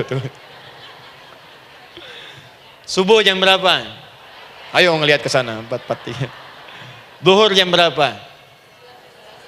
Tuh, asar. Maghrib, isya. Itu kan kunci ibadah. Dan kunci ijabah, kunci ibadah, kunci ijabah. Di situ ada pengabulannya. Ini gimana mau minta, waktu permintaannya aja nggak hafal. Gimana mau bermohon, datangnya aja telat. Karena itu, bagaimana cara merespon seruan Allah? Diaturlah di Quran surah kedua ayat 152. Paling kanan sebelah bawah. Quran surah kedua ayat 152. Ibu masih ingat? Bukankah sholat disebut sebagai zikir? Masih ingat? Ya, di surah ke-20 ayat 14. Wa aqimis sholata lidzikri, tunaikan sholat sebagai zikir kepadaku. Sekarang lihat ya. Lihat ketentuan Allahnya. Kalau ibu dipanggil untuk sholat, dipanggil untuk zikir, cepat respon. Ibu cepat respon, Allah pun akan cepat merespon permintaan ibu. Lihat kalimatnya. Fadhkuruni adzkurkum. Fadhkuruni adzkurkum. Kalian mengingat saya, maka saya pun akan ingat dengan kalian. Kalian zikir kepada saya, ingat saya, kata Allah, maka saya pun akan ingat kalian. Di antara makna zikir, salat. Jikalau ibu salat mengingat Allah dengan cepat, maka Allah pun akan cepat mengingat kita. Contoh.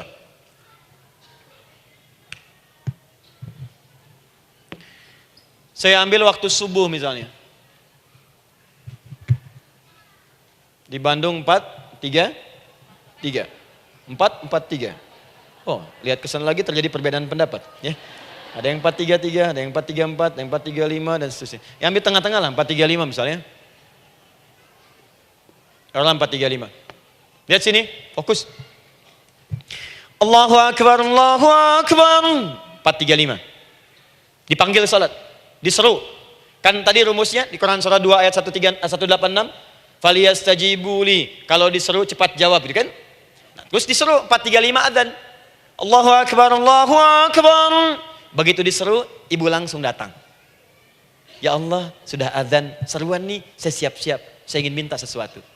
Nah, orang yang datang saat dia diseru Allah, dia pun datang kemudian untuk menyerunya, maka Allah pun akan menjawab apa yang ia mohonkan saat ia bermohon kepadanya. Perhatikan. Dipanggil oleh Allah lewat suara muadzin. Allahu Akbar, dia merespon cepat, siap salat. Maka dia pun ketika memanggil Allah, seketika Allah pun akan jawab padanya. Sesuai dengan kadar responnya. Dipanggil saat itu, dia menjawab. Maka Allah pun akan ingat kepadanya hanya saat dia memanggil saja. Di saat panggil, diingat. Panggil, diingat. Jelas? Ini yang hebat. Dipanggil 4-3-5. Allahu Akbar, Allahu Akbar. Dia sudah ingat dari sejak jam 3:45. Dia bangun jam 3. Bisa. Padahal belum dipanggil. Datang. Bahkan Masya Allah, melakukan warming up dulu. Tahajud. Istighfar. Baca Al-Quran sebelum dipanggil. Masya Allah Bu, ibu mau datang misalnya ke istana. Janjian jam 7, datang jam 6. Di situ ibu kerjakan yang baik-baik dulu. Wah, lihat. Terus kelihatan CCTV kan. Wah, ini orang bagus banget nih. Mulia, bagus. Sampah diambilin, disapu. Kelihatan. Itu ibu belum datang pun udah dipanggil duluan. Ada orang yang belum dipanggil sudah datang menghadap Allah. Tahajud dia, zikir dulu, istighfar dulu. Ini orang, maaf ya. Walaupun dia belum memanggil Allah, Allah sudah menyelesaikan semua persoalannya. Di orang-orang yang selalu ingat kepada Allah, walaupun Allah dalam waktu tidak memanggilnya, maka Allah akan mengingatnya sekalipun orang ini belum bermohon kepadanya. Maka ibu nanti akan temukan orang-orang yang langsung diselesaikan persoalannya oleh Allah bahkan sebelum dia bermohon kepadanya. Ada orang yang seakan gak punya masalah Bu. Bukan nggak punya masalah, sebab setiap dia punya masalah, masalahnya diringankan oleh Allah. Ini seakan-akan nggak ada beban. Ah, ini indah hidupnya. Enak. Butuh sesuatu, sebelum nyari, datang. Ada persoalan, senyum dikit, selesai. Orang macet mengeluh, bikin status, dia macet malah senang. Dan hatinya dilapangkan oleh Allah. Bayangkan ada janji rapat jam 9, setengah 9 masih macet. Diprediksi di Google akan sampai 2 jam lagi. Yang lain mengeluh, telepon sana, telepon sini, ini. Dia enggak aja, lapang aja. Alhamdulillah ya Allah, kasih macet. Morotal, saya mau dengerin surah Al-Baqarah. Buka, hafalin. Partnernya nelpon. Sampai di mana, akhi? Ini sampai di surah Al-Baqarah ayat 186. Tidak ada yang sia-sia dari Allah. Sabar ya di sana. Ya, atau kita bisa koneksikan dari sini apa yang bisa saya selesaikan sekarang di sini, sehingga sampai sana kita tinggal kesimpulan saja. Tenang hatinya. Gak ada gerasak, gerusuk, gelisah gini, telepon sana sini, klaksonin. Dasar lampu merah, lama, birunya sebentar. Padahal biru nggak ada, yang ada hijau kan. Jadi kalau sudah begitu enak, Bu. Yang perempuan ada di Quran Maryam. Maryam kan perempuan. Dan Maryam itu bukan nabi, bukan rasul. Ingin memberikan pesan kepada ibu, perempuan dimanapun. Tidak harus jadi nabi supaya doa cepat dikabulkan. Tidak harus menjadi rasul. Ini Maryam bukan nabi, bukan rasul. Tapi dia ini luar biasa. Sebelum dipanggil, udah datang. Zikirnya tak terlukiskan. Mohon kepada Allahnya luar biasa. Menjaga diri dari hal yang dilarang oleh Allah. Apa hasilnya? Sebelum diberikan bahkan oleh pamannya, sudah ada kebutuhannya. Quran surah ketiga ayat 37. Kullama dakhala 'alaiha Zakaria al-mihraba wajada 'indaha rizqa. Setiap pamannya mau memberikan kebutuhan Maryam sudah ada di dalamnya, Bu. Sudah ada. Itu luar biasa. Mau makan, makanan ada. Mau anggur, anggur ada. Ya. Wah, itu luar biasa, Bu. Jadi bermohon bahkan sebelum waktunya. Sentuhlah ia tepat di hatimu, maka ia akan jadi milikmu untuk selamanya. Wah. Nah, itu doa tuh.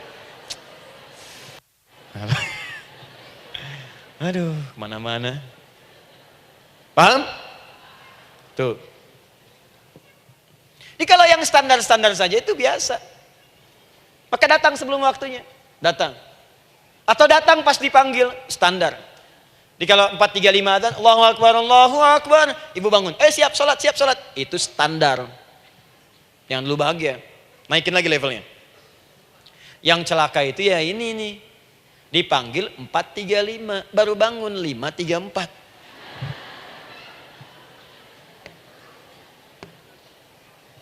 Sholat subuh belum, nuntutnya udah banyak. Ya Allah, kurang apa lagi aku bermohon kepadamu. Sudah aku meminta sekarang, sholat subuh aja belum. Jadi mana keadilannya? Jadi yang pertama, respon seruan Allah, disitulah Allah pun akan cepat merespon apa yang kita kemudian butuhkan. Jadi yang pertama lewat sholat ya Bu ya. Ingat sholat. Dan sholat itu tadi dari 4 posisi saya ajarkan yang pertama saja satu. Supaya nggak terlampau panjang ya. Berdiri Bu.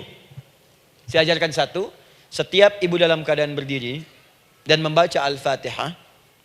Pada kalimat iyyaka na'budu wa iyyaka nasta'in.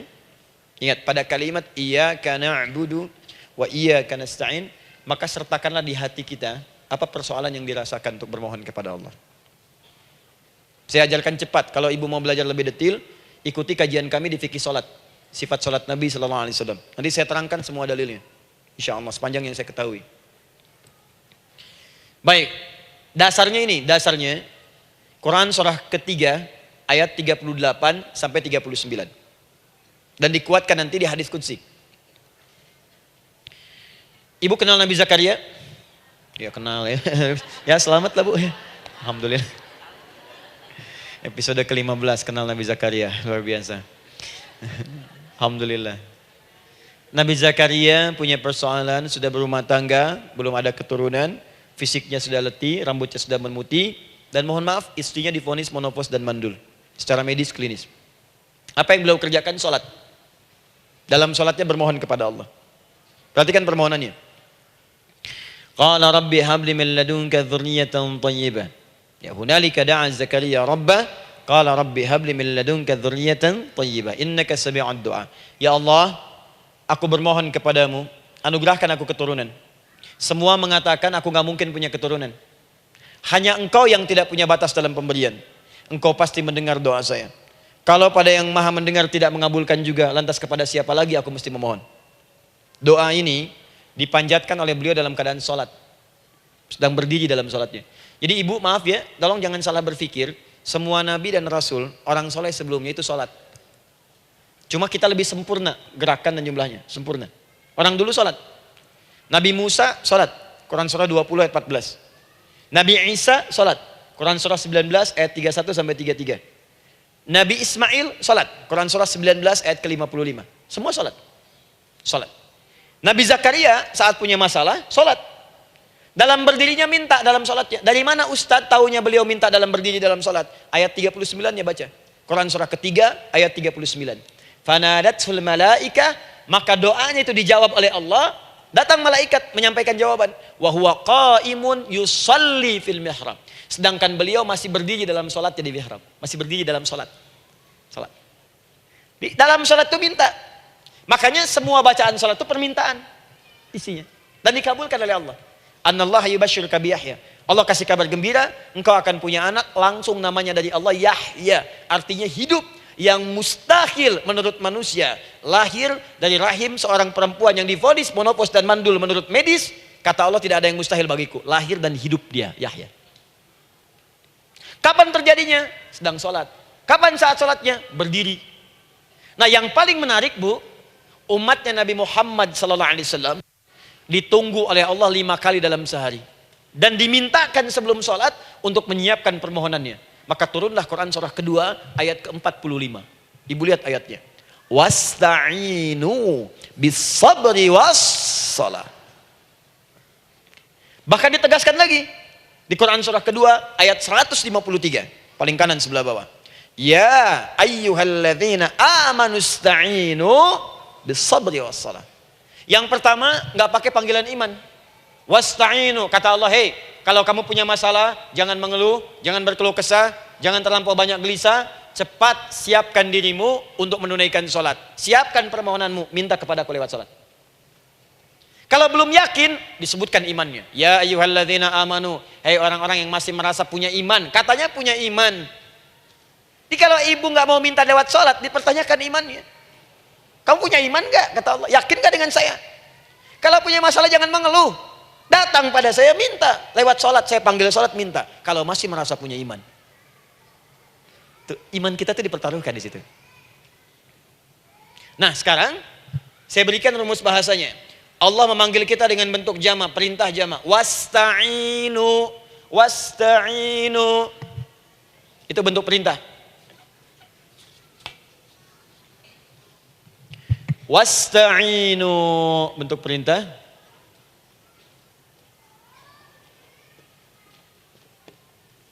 Wasta'inu. Dan jika kalian, perhatikan cara menerjemahkannya, dan jika kalian punya persoalan dalam hidup, punya kebutuhan, maka bergegaslah siapkan dirimu untuk minta kepadaku solusi. Wasta'inu, dan mintalah oleh kalian pertolongan, solusi. Bisabri wassalah. Pertama sabar dulu. Sebelum sholat, sabar dulu dengan itu. Tahan dulu. Terima dulu. Jangan mengeluh, terima dulu. Nanti dalam sholat minta solusi. Itu maksudnya. Punya masalah sekarang jam 9 lewat. Sabar, tahan dulu. Koreksi diri, istighfar, nanti zuhur minta. Atau duha sekarang sholat, datang ke masjid, sholat duha minta. Tahiyatul masjid minta sekarang. Sabar. Ini sabar, terima dulu. Jangan mengeluh, sabar. Ingat, terima, sabar. Karena Allah mustahil memberikan ujian masalah kalau kita tidak sanggup menerimanya. La yukallifullahu nafsan illa. Saya sering katakan bu ya, maaf kalau kalimat ini mungkin kurang berkenan, tapi kalimat ini nyata. Kalau ibu sekarang punya masalah seberat apapun, itu artinya hanya ibu yang sanggup untuk menerimanya. Saya tidak. Betul, karena itu persoalan itu dititipkan kepada ibu, bukan kepada seorang bernama Adi Hidayat. Ibu yang dipercaya. Ya ibu dipercaya oleh Allah. Kenapa ibu tidak yakin dengan itu? Karena cuma ibu yang bisa mengatasi. Ibu yang mampu, saya tidak. Karena itu dititipkan pada ibu. Kaidahnya la yukallifullahu nafsan illa wus'aha. Allah nggak akan berikan beban ujian masalah kalau dia nggak mampu. Artinya kalau saya nggak mampu, saya nggak dikasih. Ibu mampu, ibu diberi. Jangan mengeluh. Kenapa mesti saya ya Allah? Kamu mampu. Ya Allah, why me? Why not? Kamu yang bisa. Nah sekarang, wassalah setelah terima itu, tapi juga jangan terlampau kepedean. Memang cuma saya yang mampu ya, bikin status. Kemudian sholat, kita akan katakan, ya Allah, Engkau perintahkan saya untuk minta tolong. Sekarang saya akan minta kepadamu. Lalu kita katakan, maaf ya, ya Allah, saya sekarang punya masalah. Saya ingin bermohon kepadamu. Saya ingin minta kepadamu, ya Allah. Saya mohon, ya Allah. Maaf Bu ya, maaf ya, sebentar. Ibu kalau punya masalah sedikit atau banyak? Banyak. Yang punya masalah ibu saja atau anak juga punya masalah? Kadang-kadang, bukankah anak yang punya masalah ibu yang minta? Bukankah suami yang punya persoalan ibu yang bermohon? Kan? Karena itu, kalau kita ingin memohon kepada Allah dengan persoalan yang kompleks mewakili yang banyak, maka pertama kalimatnya diawali dengan huruf na. Berarti kami, kita, semua. Jelas ya?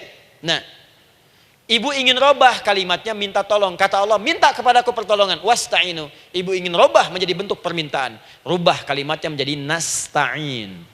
Nasta'in. Nasta'in.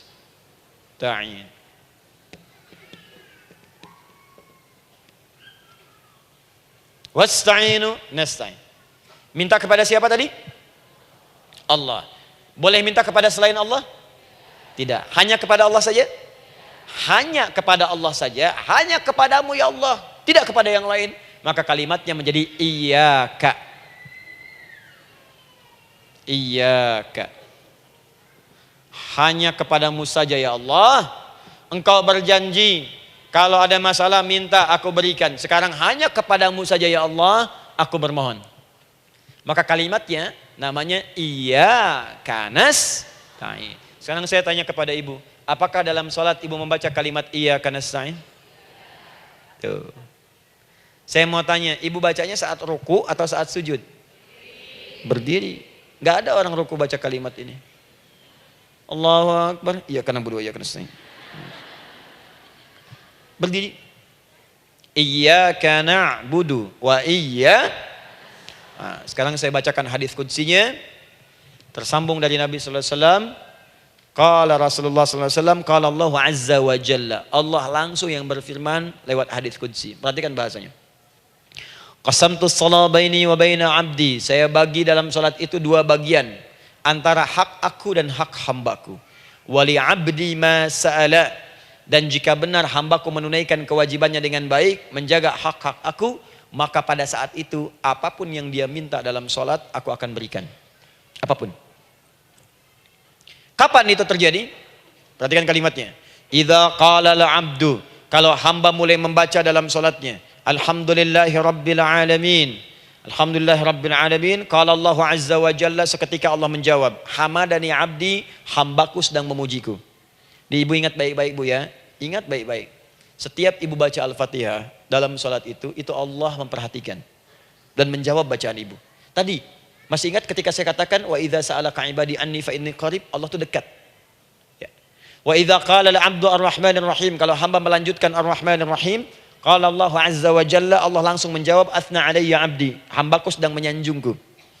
Wa idza qala al-'abdu maliki yaumiddin, ketika hamba berkata maliki yaumiddin, qala Allah azza wa jalla, Allah menjawab majjadani 'abdi, hambaku sedang mengagungkanku. Sekarang perhatikan kalimat ini. Wa idza qala al-'abdu, jika seorang hamba berkata iyyaka na'budu wa iyyaka nasta'in, ya Allah, sekarang hamba salat ibadah atas perintahmu. Dan hamba minta ya Allah, hamba punya masalah, hamba punya persoalan, dan kau janjikan minta dalam sholat. Qala Allah azza wa jalla, Allah jawab, hadza baini wa baina abdi, inilah perjanjian aku dengan hambaku. Wali abdi, kalau hambaku benar sholatnya sampai bacaan ini, masalah apapun yang dia minta sekarang aku akan kabulkan. Dalam berdiri. Cuman sayang, kadang-kadang dalam keadaan ini banyak yang tidak minta. Maka caranya saya sampaikan yang pertama, kalau ibu sudah sampai ke bacaan ini, iyyaka na'budu wa iyyaka nasta'in, sertakanlah dalam hati ibu. Gak usah dilafadzkan. Sertakan ibu punya masalah apa. Atau secara umum minta solusi. Minta. Nabi itu kalau sholat, Nabi SAW kalau sholat, Itu kalau baca ayat-ayat Quran, itu seringkali berhenti, Bu. Sering berhenti. Kalau dalam ayat doa, beliau berhenti, mohonkan dengan baik. Kalau ayat-ayat surga, minta supaya umatnya ke surga. Ayat-ayat neraka, mohon supaya umatnya dibebaskan dari neraka. Minta. Kesaksiannya banyak. Hudzaifah al-Yamani pernah salat di belakang Nabi, begitu. Abdullah bin Mas'ud radhiyallahu ta'ala anhu salat di belakang Nabi, begitu. Ubay bin Ka'ab radhiyallahu ta'ala anhu salat di belakang Nabi, begitu. Di kesaksian mereka sama semua. Makanya seringkali itu nggak sadar, enak salat dengan Nabi itu. Nyaman. Kalau baca ayat surga seakan-akan pengen cepat ke surga. Kalau baca ayat doa berdoa, jadi nggak sadar. Rakaat pertama 100 ayat aja Al-Baqarah. Ya, kadang-kadang lewat ke Ali Imran. Pernah rekornya 5 juz 4 halaman, An-Nisa ayat 176 baru berhenti. Ya walaupun besoknya nggak pada ikutan lagi. Ya, karena merasa ini kapan rukunya gitu, sekarang atau nanti, sekarang atau nanti. Tapi enak. Nah, saya ajarkan satu hal, kalau kita sampai pada bacaan Al-Fatihah tadi, jeda sejenak, Bu, rasakan itu, minta. Minta. Setelah itu Allah ajarkan satu lafaz, kalau lafaz ini benar dibacakan oleh ibu, benar dibacakan, maka seketika doa akan dijawab. Langsung dikabulkan. Apa bacaan itu? Nanti dalam pelajaran selanjutnya kita akan bahas ya, insya Allah. Masih ada waktu? Oh ya, kalau masih kita bahas ya. Masih. Ada sesi mau jawab pertanyaan dulu, diskusi dulu, atau saya teruskan sebentar? Teruskan ya. Baik, kalau kita sampai jam 10, saya jeda sampai ke 9.45. Jadi 15 menitnya kita bisa diskusi ya. Baik. Apa lafaz yang kita bisa mohonkan? Teruskan ayatnya. Ihdinas siratal mustaqim. Ihdinas siratal mustaqim. Ihdinas siratal mustaqim. Ini Bu, nanti Ibu lihat dalam kajian tafsir yang kami sampaikan. Juga dalam kajian fikih salat saya bahas dengan detail. Di sini singkat saja, singkat padat. Ihdina itu, ya Allah berikan kami hidayah, berikan kami jalan, berikan kami petunjuk, tunjukkan kami jalan yang lurus. Kalimat ihdina asalnya dari kata hidayah. Hidayah, jamaknya hudan. Ihdina, berikan kami hidayah, berikan kami hudan. Kalau tunjukkan kami jalan yang lurus, itu terjemahan Bu. Terjemahan. Kalau Ibu ingin makna tafsir per huruf, per kalimat, bahkan per harokat, itu semua ada maknanya. Karena semua kalimat Quran itu mukjizat. Ihdina dari kata hidayah, hudan, berikan kami hidayah. Hidayah dalam bahasa Arab itu banyak maknanya. Bisa solusi dari semua persoalan. Bisa jalan menuju kemudahan. Bisa kesuksesan. Bisa petunjuk, banyak. Kalau dikumpulkan namanya hudan, hudan. Makanya Al-Quran disebut hudan karena di Quran ada semua. Solusi ada, petunjuk ada, kemudahan ada. Dzalikal kitabu la raiba fi hudal. Al-Quran hudan. Syahrul Ramadan alladzi unzila fihi al-Quran hudan linnas. Isi Quran semua hudan. Di situ ada solusi. Di situ ada petunjuk. Di situ ada kemudahan. Kalau kita ingin minta semua itu, kalimatnya dikatakan fi'il amr lit talab, permohonan dalam bentuk kalimat permintaan. Ihdina, berikan kepada kami hudan. Kalau sudah mengatakan ihdina artinya minta solusi, minta kemudahan, minta petunjuk. Jadi ketika Ibu mengucapkan kalimat ihdinas siratal mustaqim, itu artinya ya Allah berikan kepada kami solusi dari masalah yang sedang saya hadapi. Berikan petunjuk dari persoalan yang sedang saya jalani. Berikan kemudahan ya Allah dari kesulitan yang tengah saya hadapi. As-siratal mustaqim, yang lurus, yang gampang. Karena jalan yang gampang itu lurus, gak berkelok Bu. Langsung ke tujuan. Saya mau ke sini jalannya belok-belok, gak langsung kan gak enak. Ibu mau ke satu undangan, jalannya belok sini, belok sini, belok sini, belok sini. Kelokan 9, kelokan 7, kelokan 8. Ya. Kan rasanya berliku. Ibu ingin mendapatkan solusi, tapi dilempar-lempar. Ke sini dulu, berkelok. Sini dulu, sini dulu, sini dulu. Kenapa gak Ibu lurus dapatkan langsung? Dalam bahasa Arab, apalagi kalimat yang fasih, mendapatkan sesuatu dengan gampang, dengan mudah. As-siratal mustaqim, lurus ke tujuan, cepat, mudah. Apalagi ke surga nanti, tunjukkan kami jalan yang lurus, yang benar, hak dari Allah dan mudah didapatkan. Itu maksudnya. Ini bukan sekedar tunjukkan jalan yang lurus, solusi yang mudah, yang gampang, yang cepat. Paham di sini ya? Seperti orang-orang dulu mendapatkannya. Siratal ladzina an'amta 'alaihim. Seperti orang dulu mendapatkan semua kenikmatan ketika mereka bermohon kepadamu ya Allah. Siapa mereka? Ada 4 golongan disebutkan di Quran surah keempat ayat 69. Ada para nabi, orang-orang jujur siddiqin, para syuhada dan orang-orang soleh. Ya, wa may yuti'illaha wa rasul fa ulaika ma'al ladzina an'ama Allahu 'alaihim minan nabiyyina was-siddiqina wasyuhada was-shalihin. Para nabi dulu berdoa, ya Allah, saya ada masalah, dikabulkan. Kita minta, ya Allah, sekarang saya berdoa, tolong kabulkan seperti nabi-nabi dulu dikabulkan. Nabi Ayub sakit, berdoa dikabulkan. Kita sakit, dikabulkan. Nabi Ibrahim ada ujian, dikabulkan. Nabi Ibrahim punya ujian dengan anak. Kita ada ujian dengan anak, minta dikabulkan. Anak-anak berselisih, ada yang dendam, yang iri. Seperti anaknya Nabi Yakub. Nabi Yakub berdoa, dikabulkan. Kita minta, dikabulkan. Ada syuhada, berdoa, dikabulkan. Kita minta, dikabulkan. Orang soleh berdoa, minta, dikabulkan. Kita minta, dikabulkan. Ya Allah, seperti engkau kabulkan doa orang-orang dulu yang melahirkan nikmat, mohon kabulkan kami yang minta sekarang dan mendapatkan kenikmatan itu. Itu maksudnya. Ya, siratal ladzina an'amta 'alaihim. Siapa an'amta 'alaihim di sini? Ulaikal ladzina an'amallahu 'alaihim. Sama persis kalimatnya. Minan nabiyyina was-siddiqina wasyuhada'i was-shalihin. Jadi jangan diartikan sebatas terjemahan. Walaupun di musim haji sekarang itu bisa dipakai. Saya tugas 2010 di Mekah. Ada jemaah kesasar, lupa maktab. Kemudian ingin balik, nggak tahu jalan. Dia ketemu askar. Askar nggak bisa bahasa Indonesia, dia nggak bisa bahasa Arab. Tapi dia hafal Al-Fatihah. Datang kepada askar, dia tunjukkan gelangnya. Pak, ihdinas siratal mustaqim. Tunjukkan saya jalan yang lurus. Bikin gelang. Askar gak bisa bahasa Indonesia. Dikasih bahasa Arab gak paham-paham. Tapi askar ini pun cerdas. Dia tunjuk, dia lihat gelangnya. Oh, maktab sana. Siratal ladzina an'amta 'alaihim ghairil maghdubi 'alaihim waladdallin. Lurus, jangan belok-belok. Kalau belok nanti engkau tersesat atau dicaci maki orang. Maghdub ya dicela orang, dolin tersesat, kan? Jangan dicela, jangan sesat, lurus. Tapi kalau dalam berdoa dalam sholat minta di hati hadirkan. Jelas ya? Nah itu posisi pertama. Jadi pertama minta lewat sholat. Yang kedua cepat rajin istighfar bu. Saya cepat ya, rajin istighfar. Masih ada 7 menit lagi. Ibu rajin istighfar. Astaghfirullah, astaghfirullah, astaghfirullah, astaghfirullah. Itu yang paling singkat. Astaghfirullahaladzim, astaghfirullahaladzim, astaghfirullahaladzim.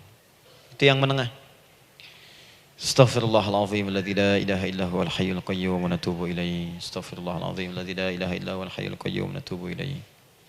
Astaghfirullahaladzim, alladzi la ilaha illa huwal hayyul qayyum wa natubu ilaihi. Itu yang cukup panjang. Ibu rajin istighfar. Orang yang rajin istighfar itu diantara yang disebutkan dalam riwayat-riwayat adalah orang-orang yang cepat dijawab doanya. Hanya dengan istighfarnya. Jadi dia tuh punya keinginan, dia nggak katakan. Jadi keinginan di benaknya dia, terus dia istighfar. Astagfirullah, astagfirullah, astagfirullah. Itu kalau benar rajin istighfar, seketika dikabulkan. Cepat. Ada seorang yang hidup, ini tukang roti. Di zaman Imam Ahmad bin Hanbal. Saya pernah kisahkan ini di beberapa keadaan. Orang ini itu ahli istighfar. Jadi maaf ya bu ya, bukan istighfarnya pas ada keperluan aja, bukan. Ada ta'lim ustaz tadi, sab pertama astagfirullah, astagfirullah, astagfirullah, bukan. Besok ada arisan, astagfirullah, astagfirullah, bukan. Jadi bukan ada keperluan istighfar, bukan. Orang ini membiasa istighfar. Jadi setiap mengerjakan apapun dia istighfar. Mau minum, bismillah, astagfirullah, astagfirullah. Dia setiap buka adonan, astagfirullah, astagfirullah. Nah satu ketika, Imam Ahmad itu nggak tahu kenapa, pengen datang ke daerah itu. Ya kalau misalnya ibu tinggal di Cicahem, misalnya kan Imam Ahmad tiba-tiba pengen ke Cicahem aja. Terus karena lelah, mampir ke masjid. Istirahat di dalam masjid. Tiba-tiba kata penjaga masjidnya, DKM-nya, marbotnya, ya Syekh, idhab, pergi, nggak boleh tiduran di sini. Kata Imam Ahmad, saya kan cuma numpang istirahat, nggak boleh keluar. Dan dia nggak tahu kalau itu imam besar. Dan Imam Ahmad itu sudah populer bu, sangat famous, familiar. Cuman orang kan nggak pernah lihat wajahnya. Dulu kan nggak ada Facebook, nggak ada Instagram, nggak ada handphone, nggak ada apa-apa. Jadi kalau orang terima Ahmad, ya Ahmad aja kemana-mana. Oh, ada Imam Ahmad, dia Imam Ahmad, Imam besar, Imam Syafi'i, Imam besar. Tapi nggak pernah lihat. Sekarang kan udah kelihatan. Ya, udah kelihatan. Sekarang banyak. Makanya orang dulu tuh senang begitu tahu, dikasih tahu Nabi aja ke Madinah bu, gak ada yang tahu kalau itu Nabi Muhammad kalau belum pernah lihat. Karena beliau di bawah, Abu Bakar di atas.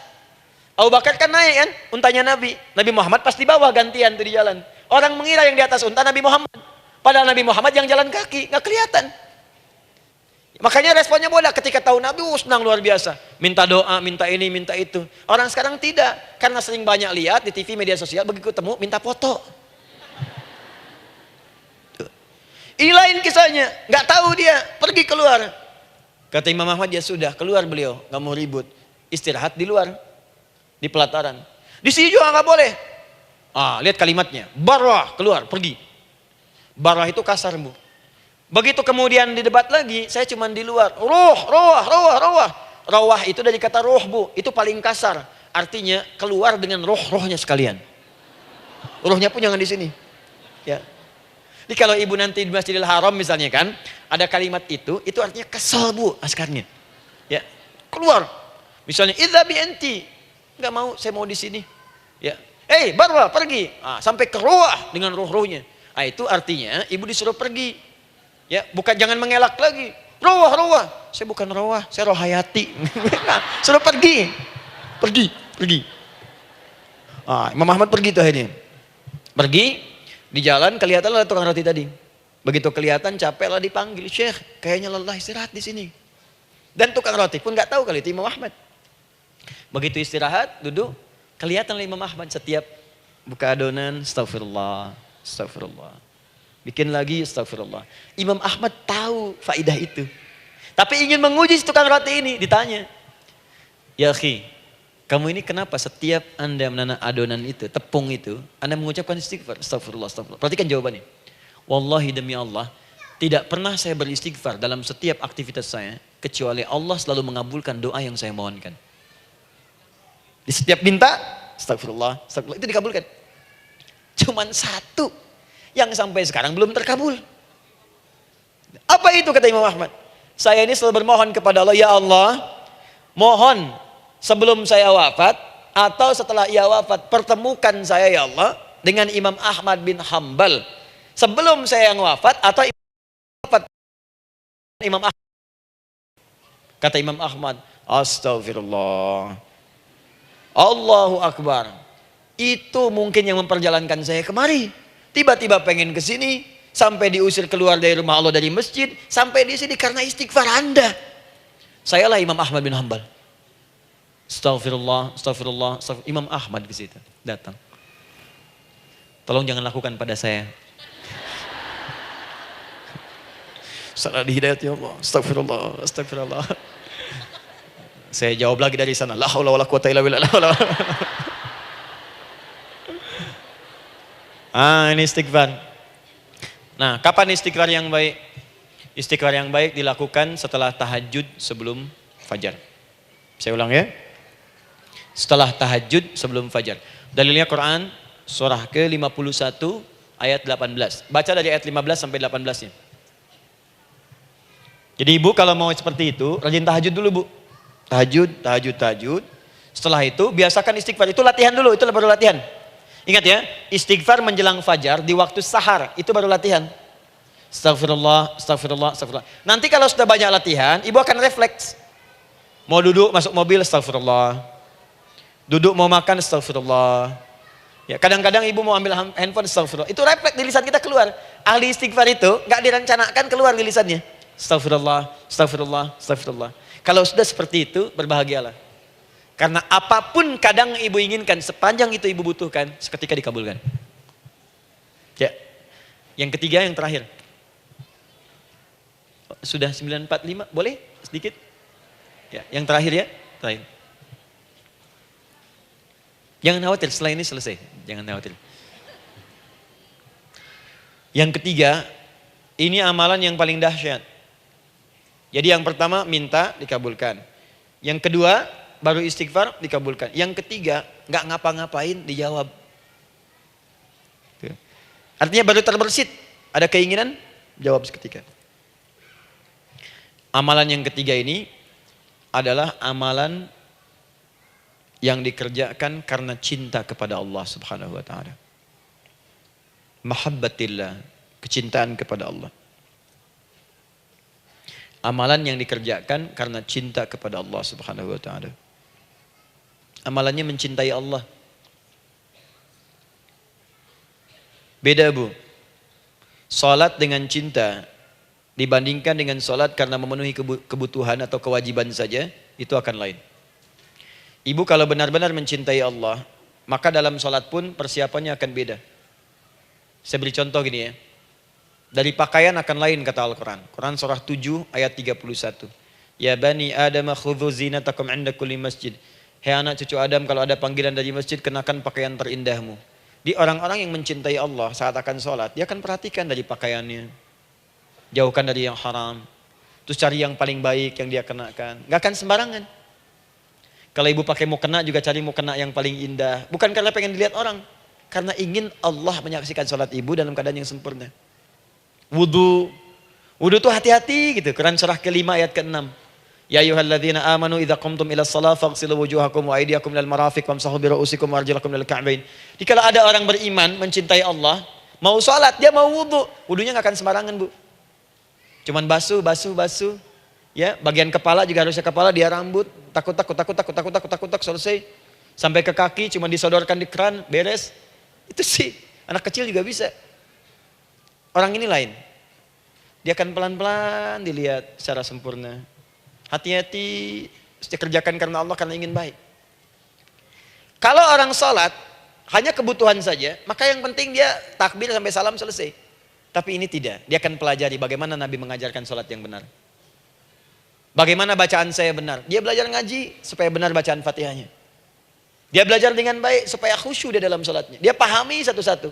Apa artinya Allahu Akbar? Apa artinya Subhana Rabbiyal Azim? Apa artinya Subhana Rabbiyal A'la? Apa artinya Sami Allahu liman hamidah? Dipahami. Di begitu dia sholat baru takbir sudah paham isinya. Jika ada orang seperti ini, dia mengerjakan apa yang Allah perintahkan karena cinta dengan Allah. Dia berzakat karena ingin mencintai Allah. Dia berinfak karena cinta dengan Allah, bukan karena uangnya. Pokoknya kalau orang cinta itu, Bu, setiap pecinta, dia akan memberikan apapun pada yang dicintai. Walaupun tak diminta. Dan pecinta itu sifatnya, kalau yang dicintainya senang sesuatu, akan otomatis ikut senang. Ibu misalnya senang ya dengan pasangan sebelum menikah. Pasangan senang kucing, ibu akan terpaksa senang kucing. Ibu cinta dengan anak, semua akan diikuti apa yang diinginkan. Seperti itu, cinta itu butuh pembuktian. Karena itu sering saya katakan pada akhwat ya yang belum menikah, yang masih muda-muda belum menikah, cinta itu butuh pembuktian. Jadi jangan percaya kalau ada orang yang bicara di lisannya nggak ada buktinya. Aku akan seperti Dilan membawamu dalam motorku. Katakan padanya, aku tak butuh dengan rayuan kata-katamu. Itu hanya angin surga. Yang kubutuhkan, tuliskan namaku di buku nikah kita. Wah, catat. Itu caranya. Main ke Taman Dilan, cuman boncengan. Seakan dunia milik berdua, yang lain nggak ada. Gombal. Udah ya? Jelas? Jadi amalan yang ketiga ini kerjakan karena Allah. Saya mau contohkan satu. Ibu pernah dengar Imam Malik bin Anas? Pernah ya? Gurunya Al-Imam Asy-Syafi'i, Imam Malik bin Anas, lahir di kisaran tahun 94-95 Hijrah. Siap, Kang Dan. Wah, ini terakhir nih, saya tutup nih. Benar-benar terakhir, betul-betul. 10 menit lagi kalau ada nanti tanya jawab, sedikit. Imam Malik ini, Bu, itu Masya Allah. Saking cinta pada Allah dan Rasul, itu tidak pernah, jangankan sholat. Dalam beliau memberikan fatwa pun, akan mencari pakaian yang paling bagus. Paling indah. Dan beliau menjaga adab dalam menyampaikan kalimat Nabi pun, itu luar biasa. Sampai satu kali pernah pakai jubah bagus, indah, ada lebah menyengat di kepalanya, sedang menyampaikan hadis, saking hormatnya terhadap hadis Nabi, lebah itu dibiarkan menyengatnya. Enggak mau memutus kalimat Nabi, hadis Nabi, hanya untuk mengusir lebah, dibiarkan sampai tersengat. Apa yang Allah berikan kepada beliau? Allahu Akbar. Satu kali, singkat, berdiskusi dengan muridnya Al-Imam Asy-Syafi'i. Kata Al-Imam Asy-Syafi'i, ya guru, setahu saya rizki itu dicari dulu, baru dikasih. Imam Malik lebih tinggi ilmunya pada saat itu. Beliau tahu ada 8 jenis rizki. Ya Syafi'i, ada rizki yang tidak perlu dicari, Allah berikan. Wah, berdebat tuh, sampai berpisah. Setelah itu, secara singkat, Imam Asy-Syafi'i lewat di kebun anggur sedang panen anggur besar. Tiba-tiba tergerak untuk membantu, datang ke situ bantu. Begitu selesai dikasih hadiah anggur banyak, besar-besar, indah, enak, gitu kan. Ketika diberi itu langsung senang beliau. Bukan karena anggurnya, karena merasa pendapatnya benar. Jadi begitu bekerja baru dapat, dibawalah anggur ini diberikan pada gurunya. Perhatikan adabnya terhadap guru. Kalau ibu adabnya bagus pada guru, keberkahan dapat, ilmunya pun menghunjam di jiwa. Imam Syafi'i nggak merasa benar, tapi memberikan sebuah jawaban dengan adab. Guru, tadi itu ada panen anggur, saya mencoba membantu. Begitu saya bantu, dikasih anggur, dikencangkan kalimatnya. Begitu saya bantu, dikasih. Dibantu dulu, baru dikasih. Kalau saya nggak bantu, saya nggak dikasih. Apa jawab Imam Malik? Imam Malik tersenyum, tertawa. Tabassama dhahika. Masya Allah, Syafi'i, bahasa kita. Tadi itu saya keluar, mau ngajar. Siang-siang terik begini, saya kepikiran, ya Allah, kalau makan anggur yang enak-enak, enak banget sekarang ini. Ada anggur sekarang. Tuh. Murid berikhtiar, guru mendapatkan hasil. Setelah itu Syafi'i naik dan jadi bintang di zamannya, sampai kekinian pun luar biasa. Dan mendapatkan barakah gurunya, seperti gurunya dapatkan, muridnya pun meraihnya. Itulah 3 cara bagi kita untuk bermohon kepada Allah. Jika ingin dipercepat oleh Allah, bisa lewat salat, bisa lewat istighfar, bisa juga dengan menciptakan amalan-amalan, atau mengikuti amalan-amalan yang dicintakan atau ditujukan untuk mencintai Allah Subhanahu wa taala. Ibu bisa paham ini? Baik. Kemudian berdoa. Tapi yang jadi masalah, Ustadz, ketika berdoa kok belum dikabulkan juga? Apa ciri doa dikabulkan? Seperti apa kita tahu doa kita dikabulkan? Itu mungkin kita bahas di episode yang berbeda insyaallah. Alhamdulillahi rabbil alamin, arrahmanir rahim, maliki yaumiddin. Iyyaka na'budu wa iyyaka nasta'in. Ihdinas siratal mustaqim. Siratal ladzina an'amta 'alaihim ghairil maghdubi 'alaihim waladdallin. Allahumma nahmaduka hamdan syakirin, hamdan na'imin, hamdan yuwafi ni'amahu wa yukafi'u mazidah. Ya Rabbana lakal hamdu wa lakal syukru kama yanbaghi li jalali wajhikal karim wa li 'azimi sultanik. Allahumma salli wa sallim barik ala rasulikal karim, nabiyyikal amin, sayyidina Muhammadin wa ala alihi wa sahbihi wa ummatihi ila yaumiddin. Allahumma rabbana ya al-ghafur rahim, la tada' lana fi maqamina hadha fi kulli maqamin dhanban illa ghafartah. Duhai Allah, kami bermohon kepadamu, Engkau yang maha pengampun, Engkau yang maha penghapus segala dosa. Kami mengakui kami berbuat salah, kami mengakui banyak dosa kami kumpulkan. Maka kami mohon kepadamu ya Allah, jangan biarkan ada satu orang pun berada di sekitaran majlis ta'lim ini, kecuali sebelum ia pulang Engkau telah ampuni segala dosa-dosanya. Engkau telah gugurkan dan hapuskan segala dosa-dosanya. Wala hamman illa farajtah. Ya Allah, jika ada satu orang pun di antara jamaah saat ini yang merasakan kegelisahan dalam hatinya, jangan biarkan dia meninggalkan area majlis ta'lim ini kecuali Engkau telah tenangkan keadaan hatinya. Allahumma wala maridan illa syafaitah. Jika ada di antara kami yang tengah Engkau uji dengan penyakit seberat apapun, maka mohon angkat dan sembuhkan segala penyakitnya. Allahumma wala dainan illa qadaitah.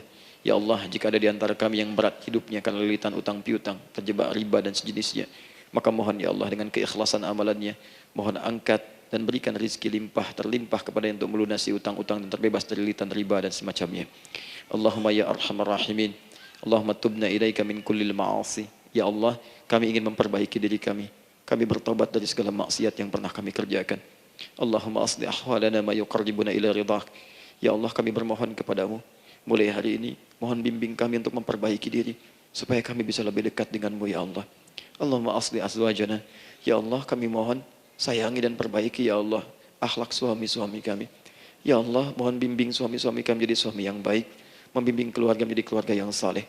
Allahumma ya Allah, Allahumma arsyad wa asli ya Allah azwajana, zawjatina. Ya Allah, demikian dengan istri-istri kami ya Allah. Jadikan mereka perempuan-perempuan yang salehah, bimbing menjadi ibu-ibu yang baik. Allahumma abnana, auladana, dzurriyyatina.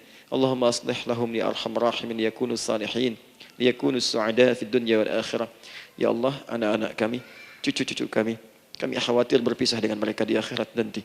Kami mohon ya Allah, jika memang ada maksiat yang mereka kerjakan karena dosa-dosa kami mohon ampun ya Allah. Perbaiki anak-anak kami, bimbing cucu-cucu kami ya Allah. Jadikan mereka anak-anak saleh, anak-anak yang bisa memberikan mahkota kepada kami di akhirat ya arhamar rahimin. Kami malu dengan anak orang lain yang telah hafal Al-Quran. Kami malu dengan anak orang lain yang telah mampu tahajud. Kami malu dengan anak orang lain yang telah bisa membaca Al-Quran dengan baik. Sedangkan anak kami masih sibuk dengan dunia ya Allah. Kami takut bila wafat tidak bisa memberikan petunjuk kepada mereka dengan izin-Mu. Allahumma ya arhamar rahimin. Allahumma idza kana hunalika baqiyati ayyamina faj'al baqiyata ayyamina ya Allah hayatan thayyibah. Duhai Allah, kami bermohon kepadamu, jika memang terbentang masa kehidupan bagi kami sampai dengan hari esok, maka mohon jadikan sisa-sisa hidup kami lebih baik daripada hari-hari yang sebelumnya. Wa idza kana hadzal yaum min akhir ayyamina faj'al ya Allah hadzal yaum husnal khatimah. Ya Allah, kami mohon jika memang hari ini adalah hari terakhir kami hidup dan harus kembali kepadamu untuk wafat, mohon jadikan di hari ini kami husnul khatimah. Allahumma qawwi lisanana ila kulli kalimat at-tauhid la ilaha illallah Muhammadur Rasulullah. Ya Allah, kami mohon jika kelak kami akan wafat, ringankan lisan kami untuk mengucapkan kalimat tauhid la ilaha illallah Muhammadur Rasulullah. Wa ajib kalimatan bi qaulika ya ayyatuhan nafsul mutmainnah irji'i ila rabbika radiyatan mardiyah fadkhuli fi ibadi wadkhuli jannati. Ya Allah, kami mohon kelak nanti dalam sakaratul maut nanti, jika kami bermohon kepadamu dengan kalimat tauhid la ilaha illallah, mohon jawab kalimat kami ya Allah dengan panggilanmu yang indah. Ya ayyatuhan nafsul mutmainnah, hai jiwa yang sudah tenang, irji'i ila rabbika radiyatan mardiyah, hai cepat pulang menghadap kepada Rabbmu. Hai cepat pulang menghadap kepada Rabbmu. Hai cepat pulang menghadap kepada Rabbmu. Aku ridha dengan semua amalmu, engkau pun akan ridha dengan semua pemberianku. Adkhuli fi ibadi wadkhuli jannati. Engkau aku masukkan dalam golongan hambaku, aku siapkan surga untuk menyambutmu. Allahumma ishtaqna bi Rasulillah sallallahu alaihi wasallam. Ya Allah, kami rindu sekali dengan Rasulullah sallallahu alaihi wasallam. Lam na'ish ma'ahu fil hayat wa lam narahu fil manam. Kami belum pernah hidup bersama beliau di dunia, tidak mampu menatapnya di alam mimpi. Maka mohon ya Allah, jangan biarkan kami berpisah dengan Rasulullah di akhirat nanti ya Rabbal Alamin. Jumpakan kami dengan Rasulullah di Taman Firdausmu yang paling indah. Allahumma ya arhamar rahimin. Allahumma rizqna yusra ya Allah. Likulil hujjaj. Ya Allah, anugerahkan kemudahan, kelapangan kepada para jemaah haji yang berhaji tahun ini ya arhamar rahimin. Allahumma taqabbal minhum ya Allah hajjahum, sa'yahum sa'yan mashkura, wa dhanbahum dhanban maghfura, wa tijaratahum tijaratan lan tabur. Ya Allah, jangan sia-siakan pengorbanan fisik mereka, biaya mereka, waktu mereka, tenaga mereka, emosi mereka. Terima haji mereka ya Allah. Jadikan sa'i mereka berhasil, tawaf mereka benar. Jadikan seluruh manasik yang kau ridhai ya arhamar rahimin. Allahumma ya Allah, rizqan hasanan tayyiban liyahujju kulla man lam yahujj ya arhamar rahimin. Ya Allah, bagi kawan-kawan kami, kerabat kami, saudara kami, tetangga kami yang belum berhaji, maka anugerahkan kemudahan bagi mereka untuk berhaji ya Allah. Anugerahkan kelapangan untuk berhaji ya Allah. Sekalipun memang tidak terbuka kesempatan itu, maka mohon anugerahkan sifat mabrur kepada kami sekalipun tidak mendapati ibadahnya. Allahumma ya arhamar rahimin. Allahumma rizqna ya Allah nikmatan salihah. Ya Allah, anugerahkan kepada kami nikmat untuk menjadi orang saleh di dunia dan kembali kepadamu di akhirat dalam keadaan saleh. Alhiqna bis salihin ma'al ladzina an'amta 'alaihim minan nabiyyin was-siddiqin wasyuhada was-salihin wa hasuna ulaika rafiqa. Ya Allah, kumpulkan kelak kami di surga dengan para nabi, orang-orang saleh, para syuhada, orang-orang yang benar di hadapanmu. Itulah nikmat terbaik yang mampu kami dapatkan. Allahumma ya Rabb, Allahumma aslih Allah qulubana, ati anfusana taqwaha, wa zakkiha anta khairu man zakkaha, anta waliyuha wa maulaha. Ya Allah, jika memang kami telah engkau anggap baik sampai dengan pagi hari ini, maka mohon jaga kami dalam keadaan baik sampai wafat ya Allah. Berikan kami kekuatan untuk istiqamah, jauhkan kami dari pengaruh nafsu ya arhamar rahimin. Ya Allah, jika ada saat ini orang-orang yang menyakiti kami ya Allah, berkhianat kepada kami ya Allah, menzalimi kami, maka mohon ampuni dosa mereka ya Allah. Maafkan mereka ya Allah. Bimbing mereka untuk sadar dan bertobat ya Allah. Titipkan dalam jiwa kami sifat untuk saling menyayangi ya Allah. Titipkan dalam jiwa kami sifat untuk saling memaafkan ya Allah. Titipkan dalam jiwa kami sifat untuk bisa memperhatikan ya Allah. Allahumma ya Rabb, Rabbana atina fid dunya hasanah wa fil akhirati hasanah wa qina adzabannar. Bifadlika subhana rabbika rabbil izzati amma yasifun. Wassalamun alal mursalin wa akhiru da'wana alhamdulillahi rabbil alamin. Sebelum saya akhiri dengan doa kifaratul majlis dan salam, saya ingin ucapkan terima kasih pada seluruhnya untuk ta'lim kita di pagi hari ini. Semoga Allah menerima semuanya dan semoga Allah muliakan. Dan terkhusus juga untuk Kang Daan, terima kasih untuk kali ini dan semoga istiqamah dalam kebaikan dan Masya Allah amin, amin. Beliau menginspirasi dan saya ingin menjadikan juga beliau sahabat dalam kehidupan untuk seluruhnya. Amin. Dan sahabat terbaik selalu memberikan yang terbaik untuk sahabatnya. Karena itu di pagi hari ini saya ingin sampaikan kepada Bapak Ibu sekalian, Bapak mungkin yang hadir, Ibu yang hadir, saya ingin berikan pada sahabat saya satu anugerah yang mungkin Allah titipkan. Saya akan ajak Kang Daan untuk menunaikan ibadah umrah dengan saya di bulan September insya Allah. Saat kami akan berangkat pada tanggal 9 September tahun 2019. Saya kira itu dan semoga bermanfaat insyaallah. Jazakallah khairan. Baik. Semoga Allah muliakan untuk semuanya. Terima kasih.